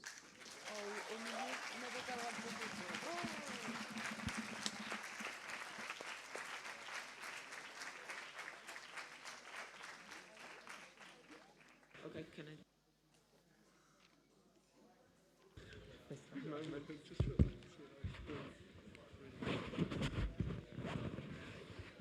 That's going well. Anyways. All right. Can I have your attention, please? Before the very last debate of today and of this General Assembly and of this session, we just want to make sure that we're all super engaged and super excited. So we want you to stay energized. So, which is why I would like to do a bit of something with you. So please stand up. This is a repeat after me activity. Stand up. Race together. The jellyfish, the jellyfish, the jellyfish, the jellyfish. Stand up. Stand up. Race together. Race together. Elbows together. Elbows together. The jellyfish, the jellyfish, the jellyfish, the jellyfish. Stand up. Stand up. Race together. Race together. Elbows together. Elbows together. Knees together. Knees together. The jellyfish, the jellyfish, the jellyfish, the jellyfish. Stand up. Stand up.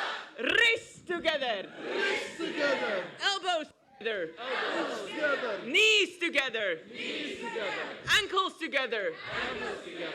The jellyfish, the jellyfish, the jellyfish, the jellyfish. Hands up. Hands up. Wrists together. Wrists together. Elbows together. Elbows together. Knees together. Knees together. Ankles together. Ankles together. Down. Down. The jellyfish, the jellyfish, the jellyfish, the jellyfish. Hands up. Hands up. Wrists together. Wrists together. Elbows together. Elbows together. Knees together. Knees together. Ankles together. Ankles together. Down. Down. Bum out. Bum out. The jellyfish, the jellyfish, the jellyfish, the jellyfish. Hands up! Hands up! Wrists together! Wrists together! Elbows together! Elbows together! Knees together! Knees together! Ankles together! Ankles together! Down! Down! Bum out! Bum out! Tongue out! The jellyfish! Arnold!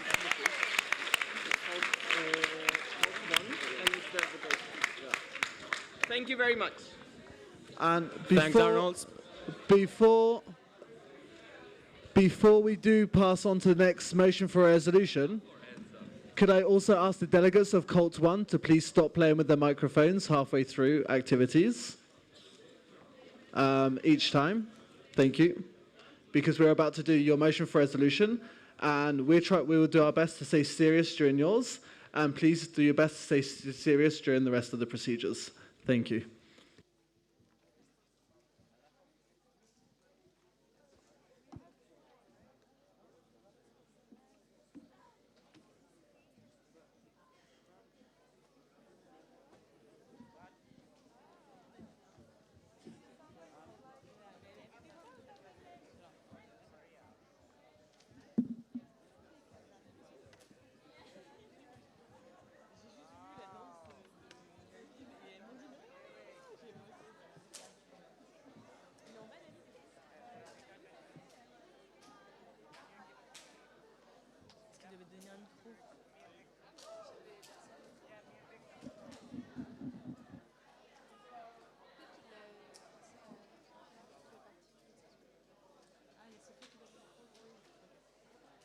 cheveux tout heureusement.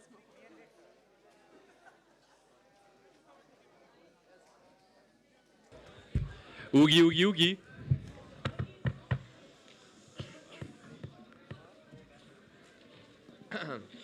Are we ready? Yes? Yes? This is the last debate of the GA, which means also the last debate of the session. Which also means the last moment of the session. Ah, no, not true, not true, not true. Not true. Disco Pogo. Anyway, let's start. Come on, guys. The very, very, very last 45 minutes of seriousness. And then you can all burst into tears. Okay, cult one. Are you ready? Yes, you are. Keeping in mind that languages are an important element for cultural diversity in Europe, what should be the EU's approach towards regional and minority languages within its territories? Cult one? Yes. Would you please? Wait. Would you please? Would please both the person who has to read the operative clause and also defense speech come to the podium so that you can quickly exchange then? Thank you very much, Cult one.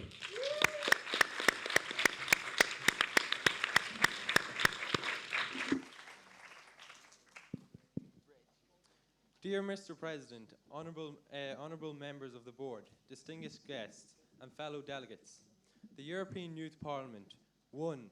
Invites member states to draft a common policy on the protection and promotion of regional minority languages, setting guidelines in the areas of inclusiveness, promotion and development, and protection of regional minority languages. 2. Supports the establishment of the international exchange of regional minority languages experts. 3. Requests that the European Commission A. undertake a report on the progress of member states who have already ratified the ECRML. B. Details its successes and areas of improvement in which member states can act upon. C. Continue this report biannually. 4. Recommends that member states who have not yet signed the ECRML do so on the basis of the findings of the aforementioned report. 5. Encourages member states to introduce national teacher training programs for native regional minority language speakers. 6.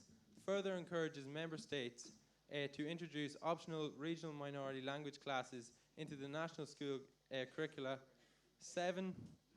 Expresses its hopes that NGOs involved with regional minority languages may explore the possibilities of the standardization of certain regional minority languages in areas such as common grammar systems, a common written system, and a common vocabulary. 8. Further encourages member states to include the history and culture of local minorities in their existing national school curricula. 9. Endorses the implementations of training for local authorities and bodies in order to deal with members of regional minority languages communities, which helps to eliminate social stigma surrounding regional minority language speakers. 10. Calls upon the European Commission to offer grants for specific media projects which improve the visibility of regional minority languages, such as TV and radio broadcasts of social media sites. 11. Further supports the establishment of free courses in the member states' officially recognized language, open for all age groups at a local level, taught on a vocabulary basis. 12.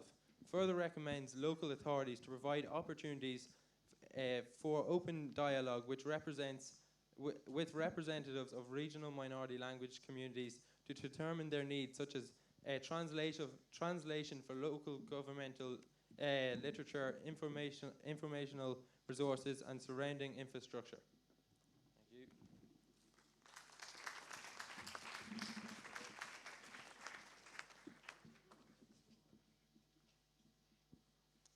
you. Dear Mr. President, honourable members of the board, distinguished guests, and fellow delegates. I am here to defend the resolution by the Committee on Culture and Education 1. What is it that makes us all different? What do we consider a contributing factor of our national identity? The language spoken by an individual, a community, or a nation differentiates us from one another. However, around Europe today, regional minority languages face various obstacles that we must overcome. Minority languages are under threat of extinction more and more every day. As majority languages gain popularity, we are seeing a decline in the appeal of minority languages among the member states. We on Cult 1 want to protect regional minority languages and seek extensive integration of minority languages into society. It is essential that we put education to the forefront of our resolution in order to achieve this objective, and you can see these in our operative clauses. Our mother tongue is a critical component of our national heritage and culture. Minority languages remain a central element of civilization, yet they are still under threat. Despite the existence of the European Charter on Regional and Minority Languages, the ECRML, minority languages lack legal protection and legislation to allow for progression concerning linguistic and cultural diversity. The harmonization of legislation is undeniably needed to recognize this diversity on a national and international level. Languages inspire creativity, unification, and international communication. In order to preserve regional minority languages, we strongly affirm on Cult that it must be spoken by natives and widely understood, whilst also being represented in society on a daily basis. We, on the Committee of Cult, believe our operative clauses tackle the aforementioned issues in the best possible way. Integration and protection of regional minority languages is not something that is achieved overnight. My committee and I recognize that Rome wasn't built in a day. However, we are optimistic that our initiatives are setting us on the right track in promoting minority languages. This EYP International session has highlighted the vital role languages play in developing a national identity. Each and every one of us are active members of the EU and have the responsibility to protect an integral aspect of our cultural heritage. Can you please conclude? Yeah. Thank you. We are confident that our resolution fulfills this duty to great extent, and we hope you agree with us. As we say in Irish, Ireland's official yet minority language, Gur Míle Maith. Thank you. Thank you. Thank you very much, Cult 1, for this defense speech. Now, moving on to any attack speech from the floor.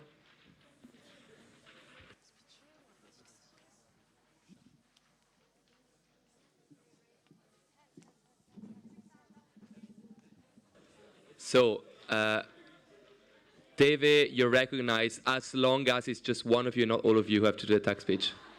Okay, it's just one person. So David in English, and then Itra one in English as well. So David, please go first.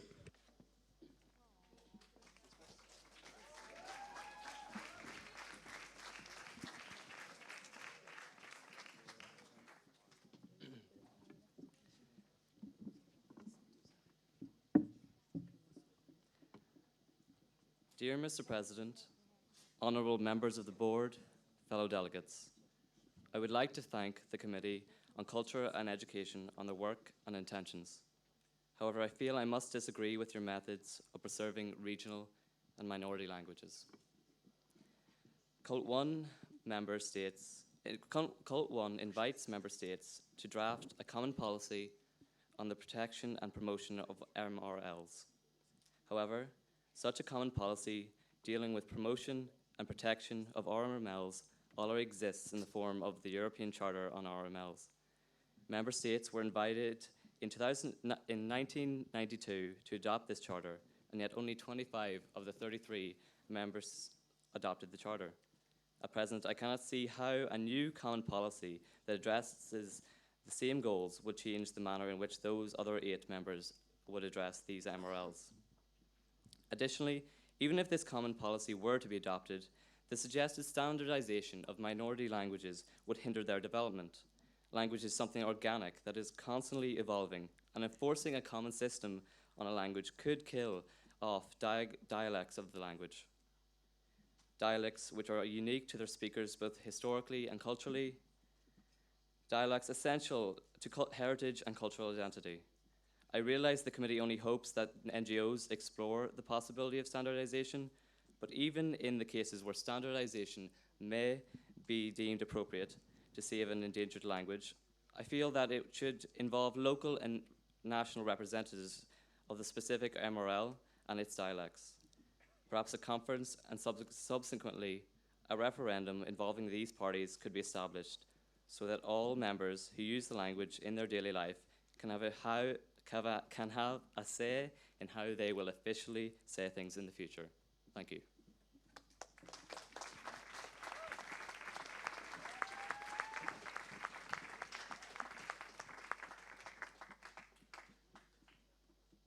You can go, please.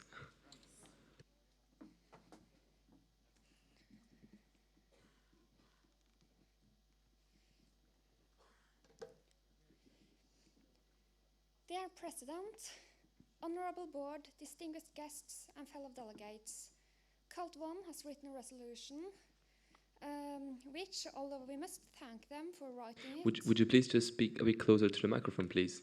Oh, yes. Thank you. Although we must thank them for writing it, it is not half as innovative as it would have had to be to make any real difference. Though I could have gone through the OCs point by point, the most pressing issue with this resolution is its lack of vision. Allow me to illustrate this point by with an example. The Guardian and BBC can inform us that the last native speaker of the British regional language Manx died in 1974. And yet, now there is a Manx-speaking school and sort of so-called new native speakers of this thriving language. Then, what is the secret of the inhabitants of the Isle of Man? This language was declared extinct in 2009, but was brought back to life by several factors. 2 of the most important are not even mentioned in this resolution. Firstly, optional language classes are not enough. These languages need dedicated schools with the RML in question as the main language.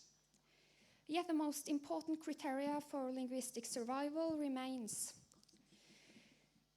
The native speakers need to believe that their language has a future. That's what saved monks, and that is what will save the other RMLs.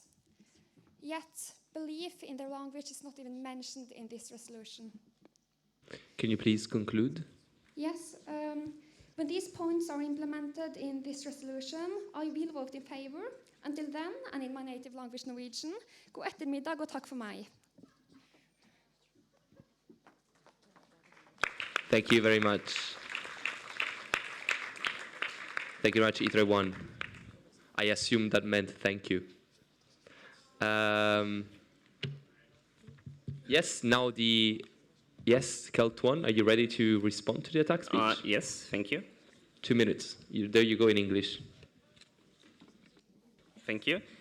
So first I would like to address the Devia attack speech. First of all, the European Charter was ratified by only 25 of 33 states, which is not a lot. And also, even though some countries have signed it, it has not been ratified in all the member states. And additionally, we want to hear from regional minority language communities in our OC12, which will mean conducting interviews and conducting research with the minority who speak the language. And additionally, you mentioned unification by the NGOs and how it can be harmful for the languages. So French, English, and German all are unified and codified languages, and we somehow don't see them dying out. Rather, French in 20 years will become 70 million strong speakers. And unification is necessary in order for survival of small languages, because you cannot teach a language that is not unified. You cannot teach a language that doesn't have a writing system. And now to go on to the ITRE. We cannot force people to remember their identity. If people wish to be someone else than their minority from which they come, we cannot force them to go to the school that will speak that language. And also, you mentioned future as the necessary survival. Our future is provided by the last 3 OCs, in which we hope that minority and regions in which those languages are spoken, the language will remain strong and will remain permanent.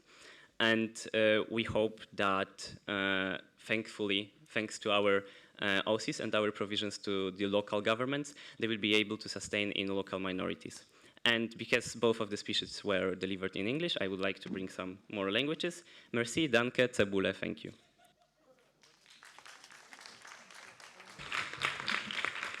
Thank you very much, Kaltuan. It's a direct response, but unfortunately, it's not possible to directly respond to the tag speech. Just before we start, sorry, I totally forgot, but just to notice, it's something pretty obvious. If you go in the introductory clause, you'll see that clause F and G are actually not proper clauses, but sub-clauses of clause E. So just for you to know that if you ever refer to them as clauses, no, they're sub-clauses, obviously, and they complete clause E, just for your information. That was a typo. Anyway, moving back to the actual debate, any point of information from any committee? Point of information? Oh, there is one. It's even in French. En français. You're recognized.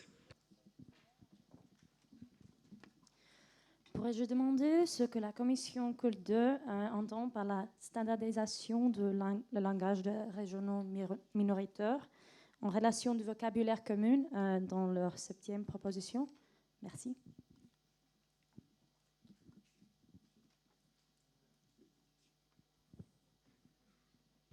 It's not really a point of information because it's something that it's more related to how they see standardization rather than that what actually standardization is. So I'd say that definitely the point will be brought up during the point of debate, and I'm sure that culture will be more than glad to explain even better what their stance is. Let's see what happens during the general debate. Come on. So let's open a general debate. First point will come from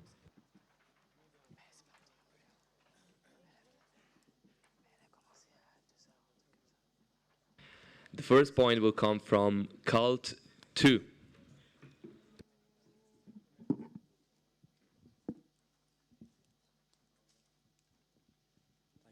I'll actually make this point in Irish, my native language, but I have a translator, so if you want to use the earphones, then work away.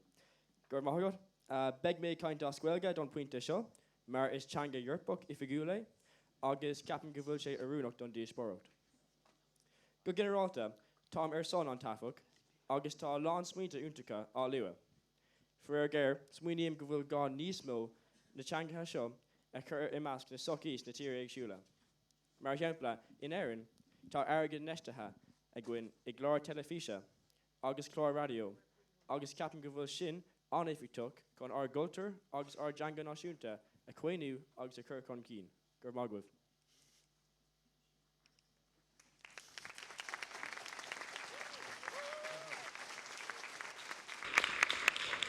Thank you very much, Kaltu. Though please let's not start to have all points in native languages, otherwise the translators will not survive the day. Yes, so that was a nice and also staged exception. But that was still a thank you very much for the point, Kaltu. Let's move on to Let's see the placards. Let's see the placard.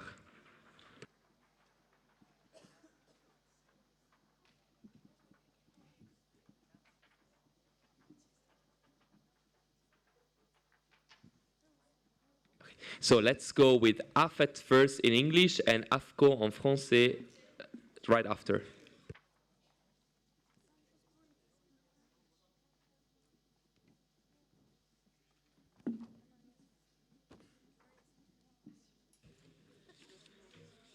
Bon, je vais faire en français, pas en anglais. Okay, so AFET in French. Ouais.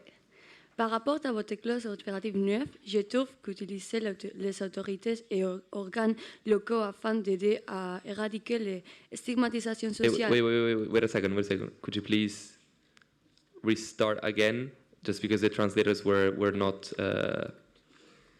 there because you didn't say it before. So if you could please restart, AFET. Okay. Par rapport à votre clause opérative 9, je trouve qu'utiliser les autorités et organes locaux afin d'aider à éradiquer les stigmatisations sociales à l'endroit des locataires de langues régionales et minoritaires peut également avoir un effet contraire à créer encore plus de distance et de discrimination envers ces personnes. Merci.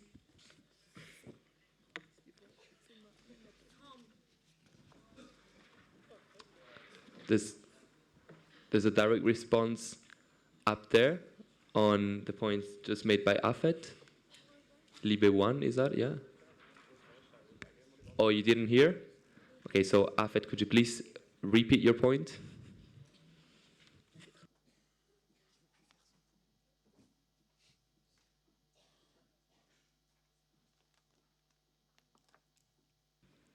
AFET?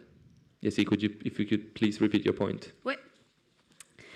Par rapport à votre clause opérative 9, je trouve qu'utiliser les autoritaires et organes locaux afin d'aider à éradiquer les stigmatisations sociales à l'endroit des locataires de langues régionales et minoritaires peut également avoir un effet contraire et créer encore plus de distance et de discrimination envers ces personnes.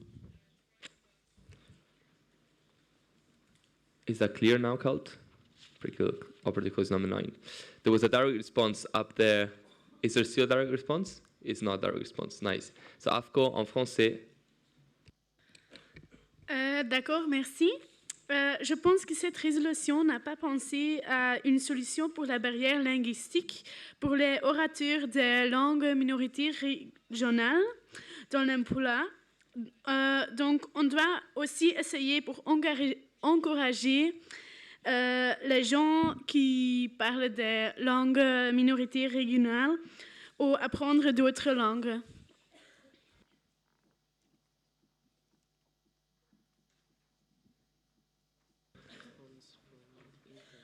So Inta, direct response from you. I would like to say that, bearing in mind that we're talking about minorities, first of all, these people are probably located in specific areas of each country, so they're probably not going to have problems with communicating with the other members of the minority. Plus, protecting the minorities' languages, I don't think that indicates at any point that they shouldn't learn foreign languages or the language of the country that the minority is based. It does mean that we should protect their difference and the thing that culturally distinguish them from the rest of the country, because that's very important for them and for multiculturalism. Thank you. Thank you very much. Inta, yes, Afet?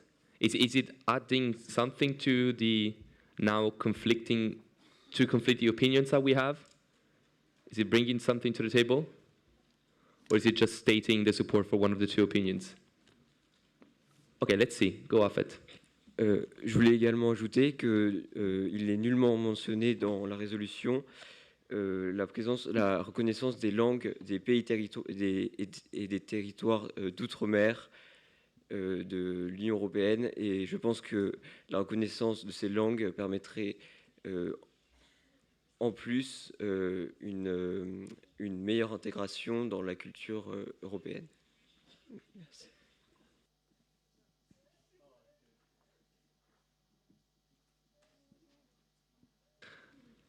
AFCO, is that a direct response on this? Well, AFCO was first, but is that a direct response on that specific point about the langue d'outre-mer? Oui. Alors AFCO, you're recognized. Merci. J'aimerais juste dire qu'en fait, c'est vraiment intéressant que, au niveau de, sur l'exemple de France qui va intégrer les langues des minorités, vu que c'était la France qui a depuis plusieurs années essayé de supprimer les langues de minorités en imposant le français. Merci.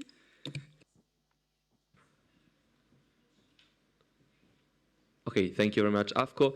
There's no need for you to waste your direct response because we were anyway going back to you because already the debate, I think there's some points you can reply to. Please, Cult 1, in English apparently. You're recognized. Thank you. Okay, so regarding the first point that was mentioned about from Cult 2, which stated that basically the TV programs are a great way to help minority speakers, and we actually agree with you. And this is why we, once again, want to remind you to look at the OC, the 10th operative clause, which basically is the point that was said by the Cult 2 speaker. The second point mentioned by was that the local authorities would not be able to eliminate the social stigma that is surrounding the RML speakers, but we will not believe that because the minorities. If the minorities can speak to their local doctors, if they can speak to their policemen, it will create a trickle-down effect, which will basically affect all the other people, people in the community. Okay, regarding the third point that was mentioned by AFCO, well, the whole point was basically just restating our 11th operative clause, which answers everything that you need to find out. Oh, and then if we continue with the language, then decourage them. Thank you very much. Thank you very much, Kaltu, for replying to the points. We will start with we start the third round of debate with Libe 2 in English. Thank you so much for your resolution. It's really great work, and it's the problem with the minority languages is not present just in the EU, but in Russia as well, where we have 140 minority groups recognized. And I have a proposal regarding the clause number 11 to add launching electronic courses, which would help reaching greater audience, and it is a really a brilliant resource for the researchers around the world. Thank you so much. Thank you very much, Libe 2, for presenting a suggestion to, an addition, to clause 11. We will have Libe 1 followed by Icon. Icon en français, Libe 1 in English.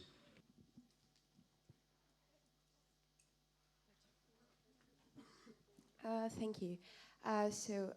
Thank you for the wonderful resolution. And I like the idea that stand besides clause 10, but the only problem is, in my opinion, we had a lot of resolutions and European Commission is given a lot of grants and spends a lot of money. So my proposal is not to use the grants from the European Commission, but to use for such TV channels, radio broadcasts, or social media sites, volunteer powers that can actually add to the process by not only creating and performing it, but also by culturally helping in a diversity of languages. Thank you. Thank you very much, Libe 1. Icon, français, please. Très bon. En ce moment, beaucoup de minorités sociales refusent d'apprendre la langue du pays dans lequel ils habitent car ils ne pensent pas que c'est nécessaire. Ils vivent pleinement en parlant juste la langue de leur minorité. Je pense que c'est un énorme irrespect envers le pays dans lequel ils habitent. Merci.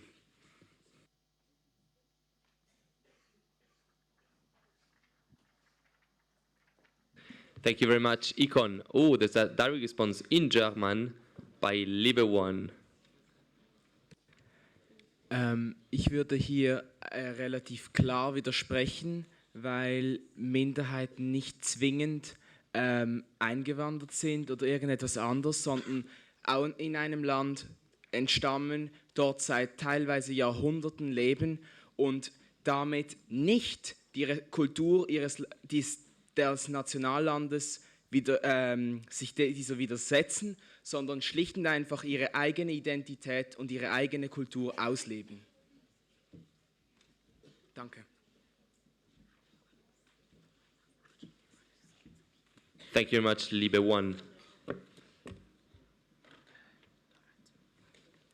Yes, okay, let's go now back to the proposing committee because I think also there's material to discuss, and then we'll open the last round of debate. You want, that's the second round, sorry, I'm sorry, yeah. Please, cult one, sorry, yeah. Okay, firstly, we'd like to thank everyone for their participation in this debate. We'd like to firstly address Libe 2.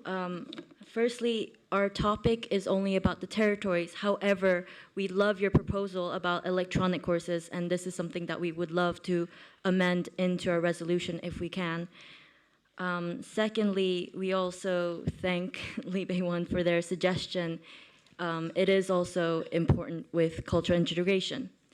Now, thirdly, the point about how native speakers don't want to integrate or learn the language might be because they are native to the country.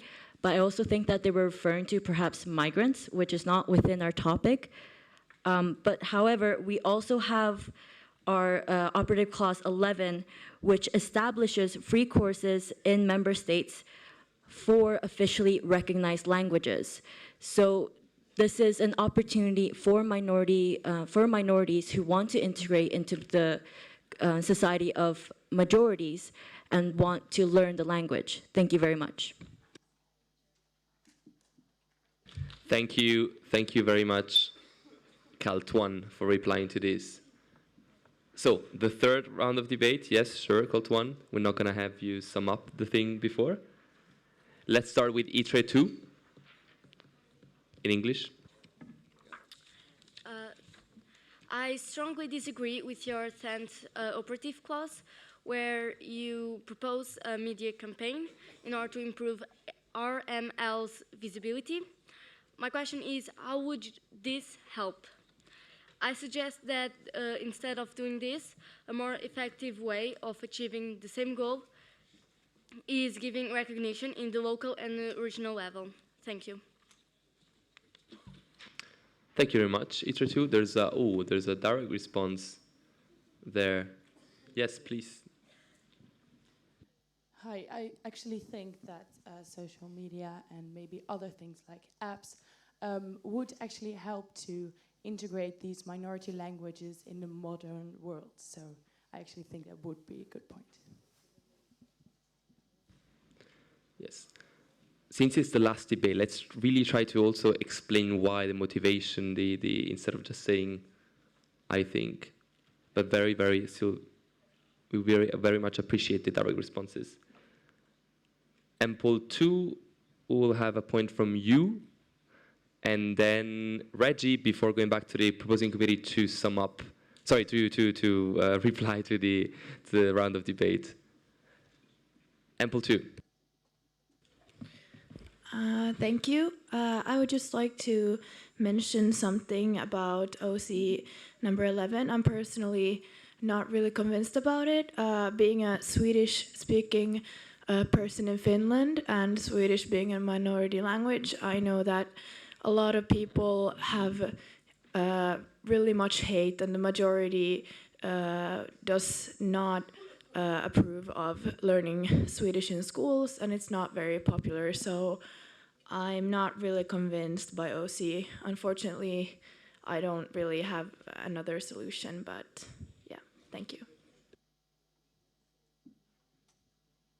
Thank you very much, Ample 2, for bringing the personal perspective to the table. Reggie, let's hear from you. Concerning the second point of the resolution, how would the international exchange of regional and minority language experts be shaped? should it be conducted in a form of conferences? What would be the result of such exchange? Thank you.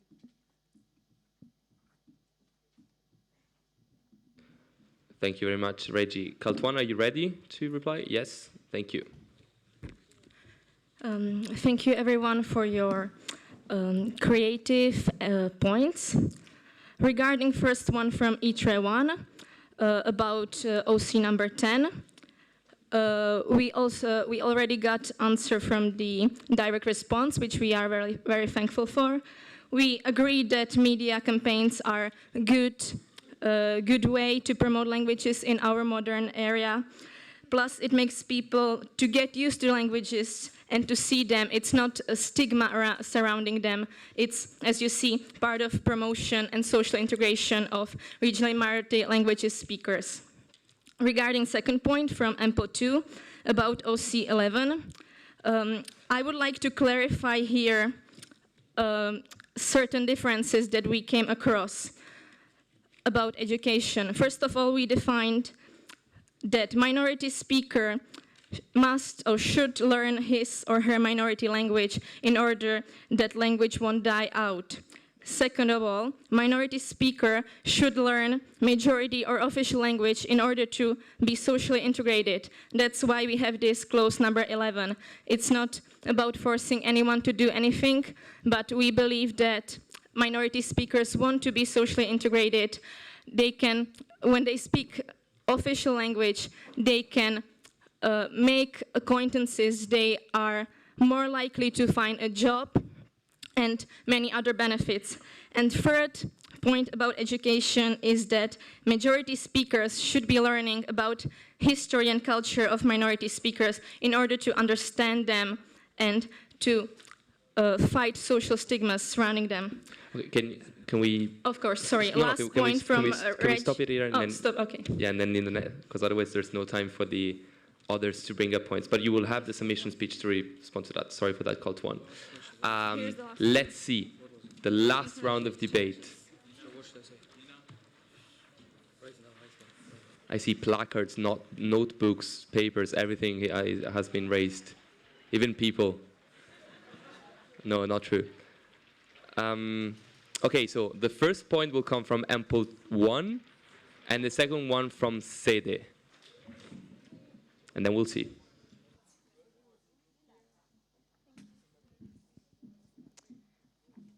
Thank you. First, I'd like to congratulate the committee for the... Please, MPO 1. Yeah, I'd like to congratulate the committee on the resolution. Just regarding OC7, I don't understand how a common vocabulary, first of all, could be implemented. And secondly, the standardization of regional minority languages goes against what you're trying to achieve, which is basically to safeguard the diversity within sort of the language groups. So by standardizing, you're getting rid of everything that makes it sort of special. So I would propose perhaps eliminating that clause. Thank you.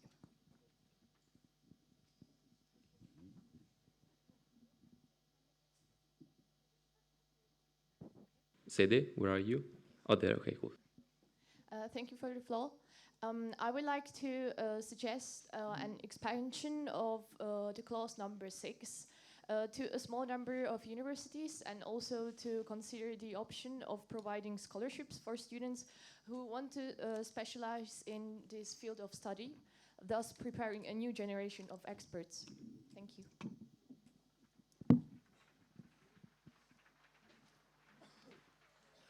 Thank you very much, Sede. I think we now have the very unfortunate task to select the very last point of the very last round, of the very last motion for a resolution of Rennes. And the point will come from...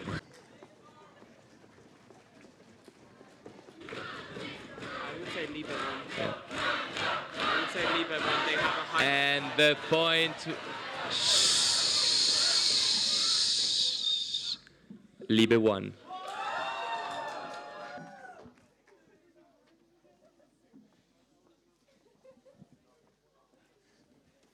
Thank you. As regards to operative clause 9, see, like, while integration is a really important aspect for minority languages, I don't see how local authorities would have enough influence to change the social perspective so much. Buenas tardes, muchas gracias. Thank you very much, Libe 1. You had won the challenge due to the technological props that you used. Well, guys, that's it. Oh, no, that's not it. We have a direct response. Oh, no, we have a direct response by Econ. Oh, what a pity. Econ, please, go. Thank you so much for the floor. It's quite a friendly direct response. However, on the other hand, I would like to disagree with the previous speaker just because, like, as I have emphasized in like previous speeches, the local governance is our power basically, and especially when it comes to languages, because each language binds with another language in different member states in another way. So now what we have to do is not like unified at all, but a unique local approach will be required. Thank you. Thank you very much, Econ. A very nice direct response. Oh, no. Oh, no, we can't conclude the debate yet. There's a direct response en français by, what's that? It's called to. Vas-y. Wait.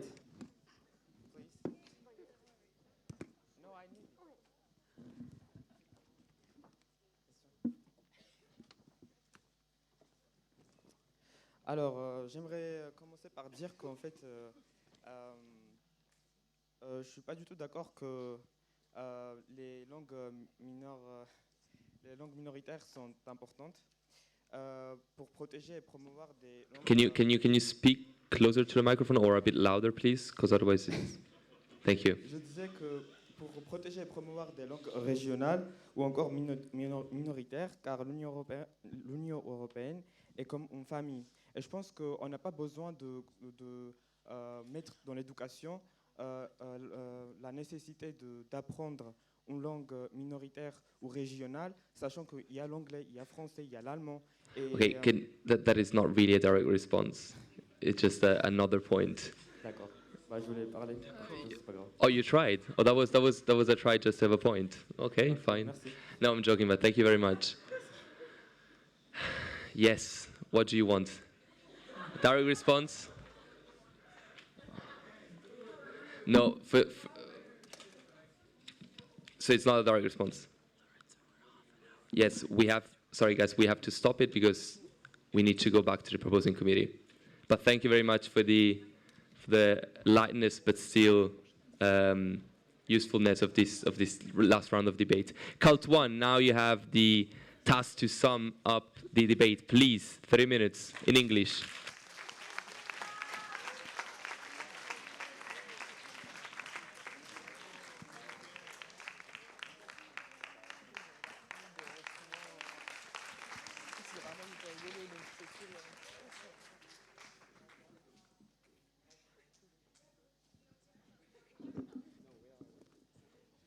All right, thank you for your questions. I'll try to answer them shortly.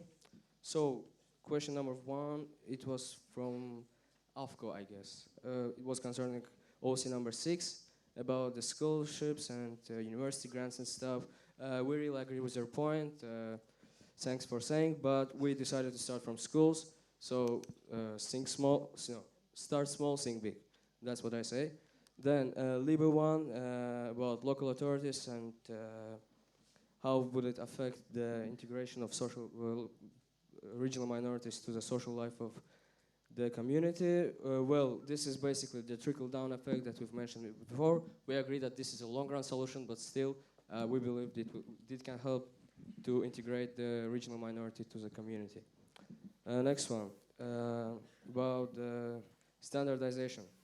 We're not saying we're going to get rid of them and bring them to the common ground. We just want to the dialects and we just want the dialects to be still exist, but they'll be able to communicate each other once they're standardized to the extent they should be. And I'm passing the floor to the last speaker of today's GA. Honorable members of the board, distinguished chairpersons, and fellow delegates. Languages are part of our makeup, our DNA. They are tied in an intricate way to our past, present, and future. Multilingualism and linguistic diversity are essential and complementary elements of Europe's identity and soul. which can greatly contribute to the development of a sustainable Europe.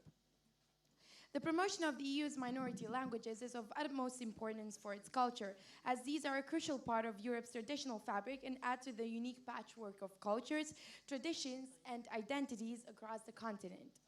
While speaking a minority language keeps it alive in a region, these languages play a vital role and are an inherent part of Europe's rich cultural heritage. With every language that dies, a piece of a country's, a region's uniqueness disappears, ripping out of the ground the roots of its identity and heritage. That is why we need to acknowledge the things that are happening right in front of us and try to do our best to save what is left of this really fragile, yet very strong and meaningful part of our nationality and our blood.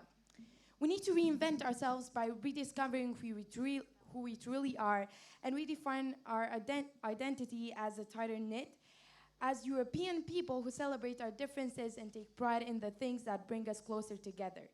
The essence of a phrase, that one sound at the end of the word, the passion behind our syntax, that meraviglioso that beautifully rolls around while you pronounce it and you can't really place it within your language or theirs, but ours.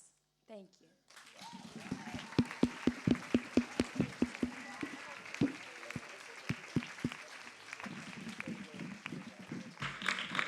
Thank you very much, Kaltuan. That was a very nice summation speech. And that's it. We now need to vote on the very last resolution. So let's take 5 seconds to think about it, and then we'll do with a show of hands.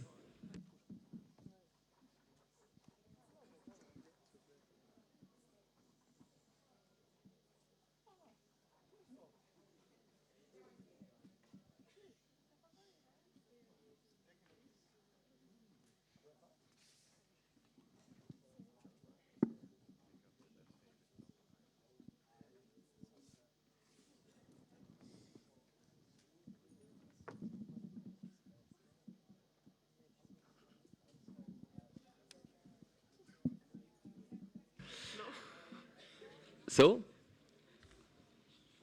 all those in favor, can you please raise your hands? All those against, can you please raise your hands? All those abstaining, can you please raise your hands? I'm sad to say, no. Cult 1, your resolution has passed.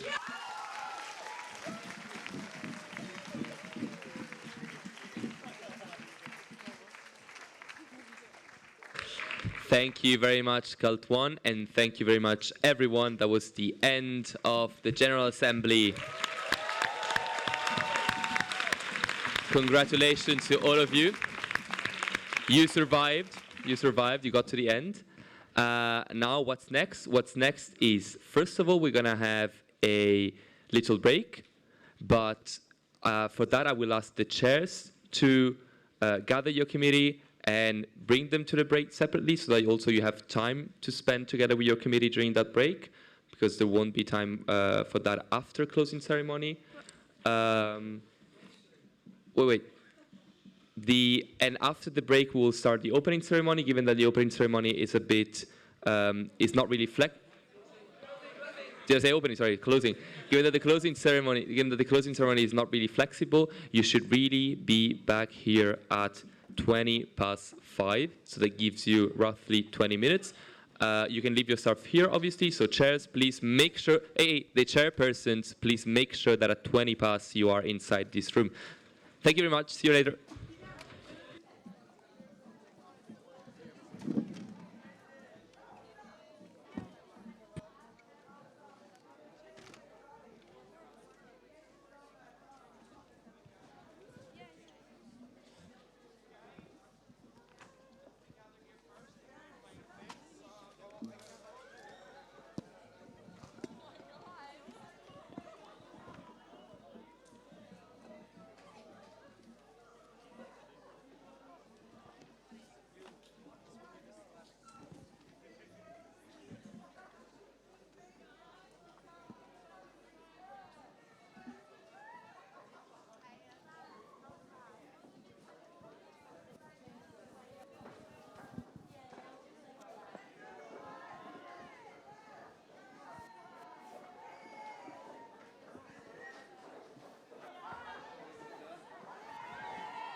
Pum pum pum.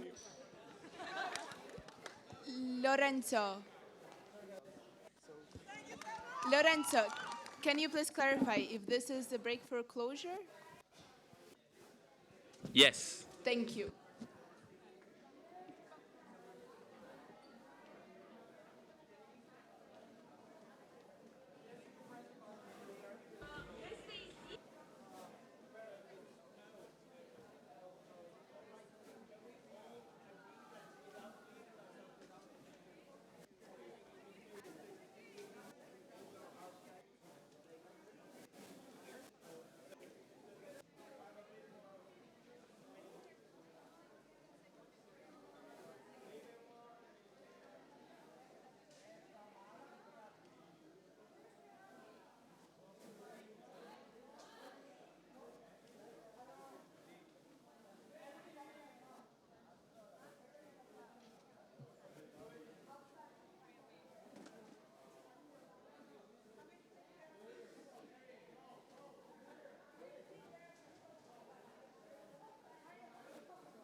Je suis...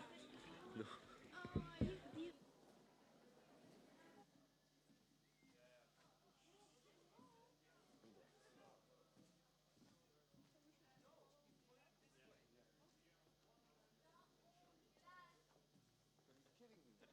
kidding.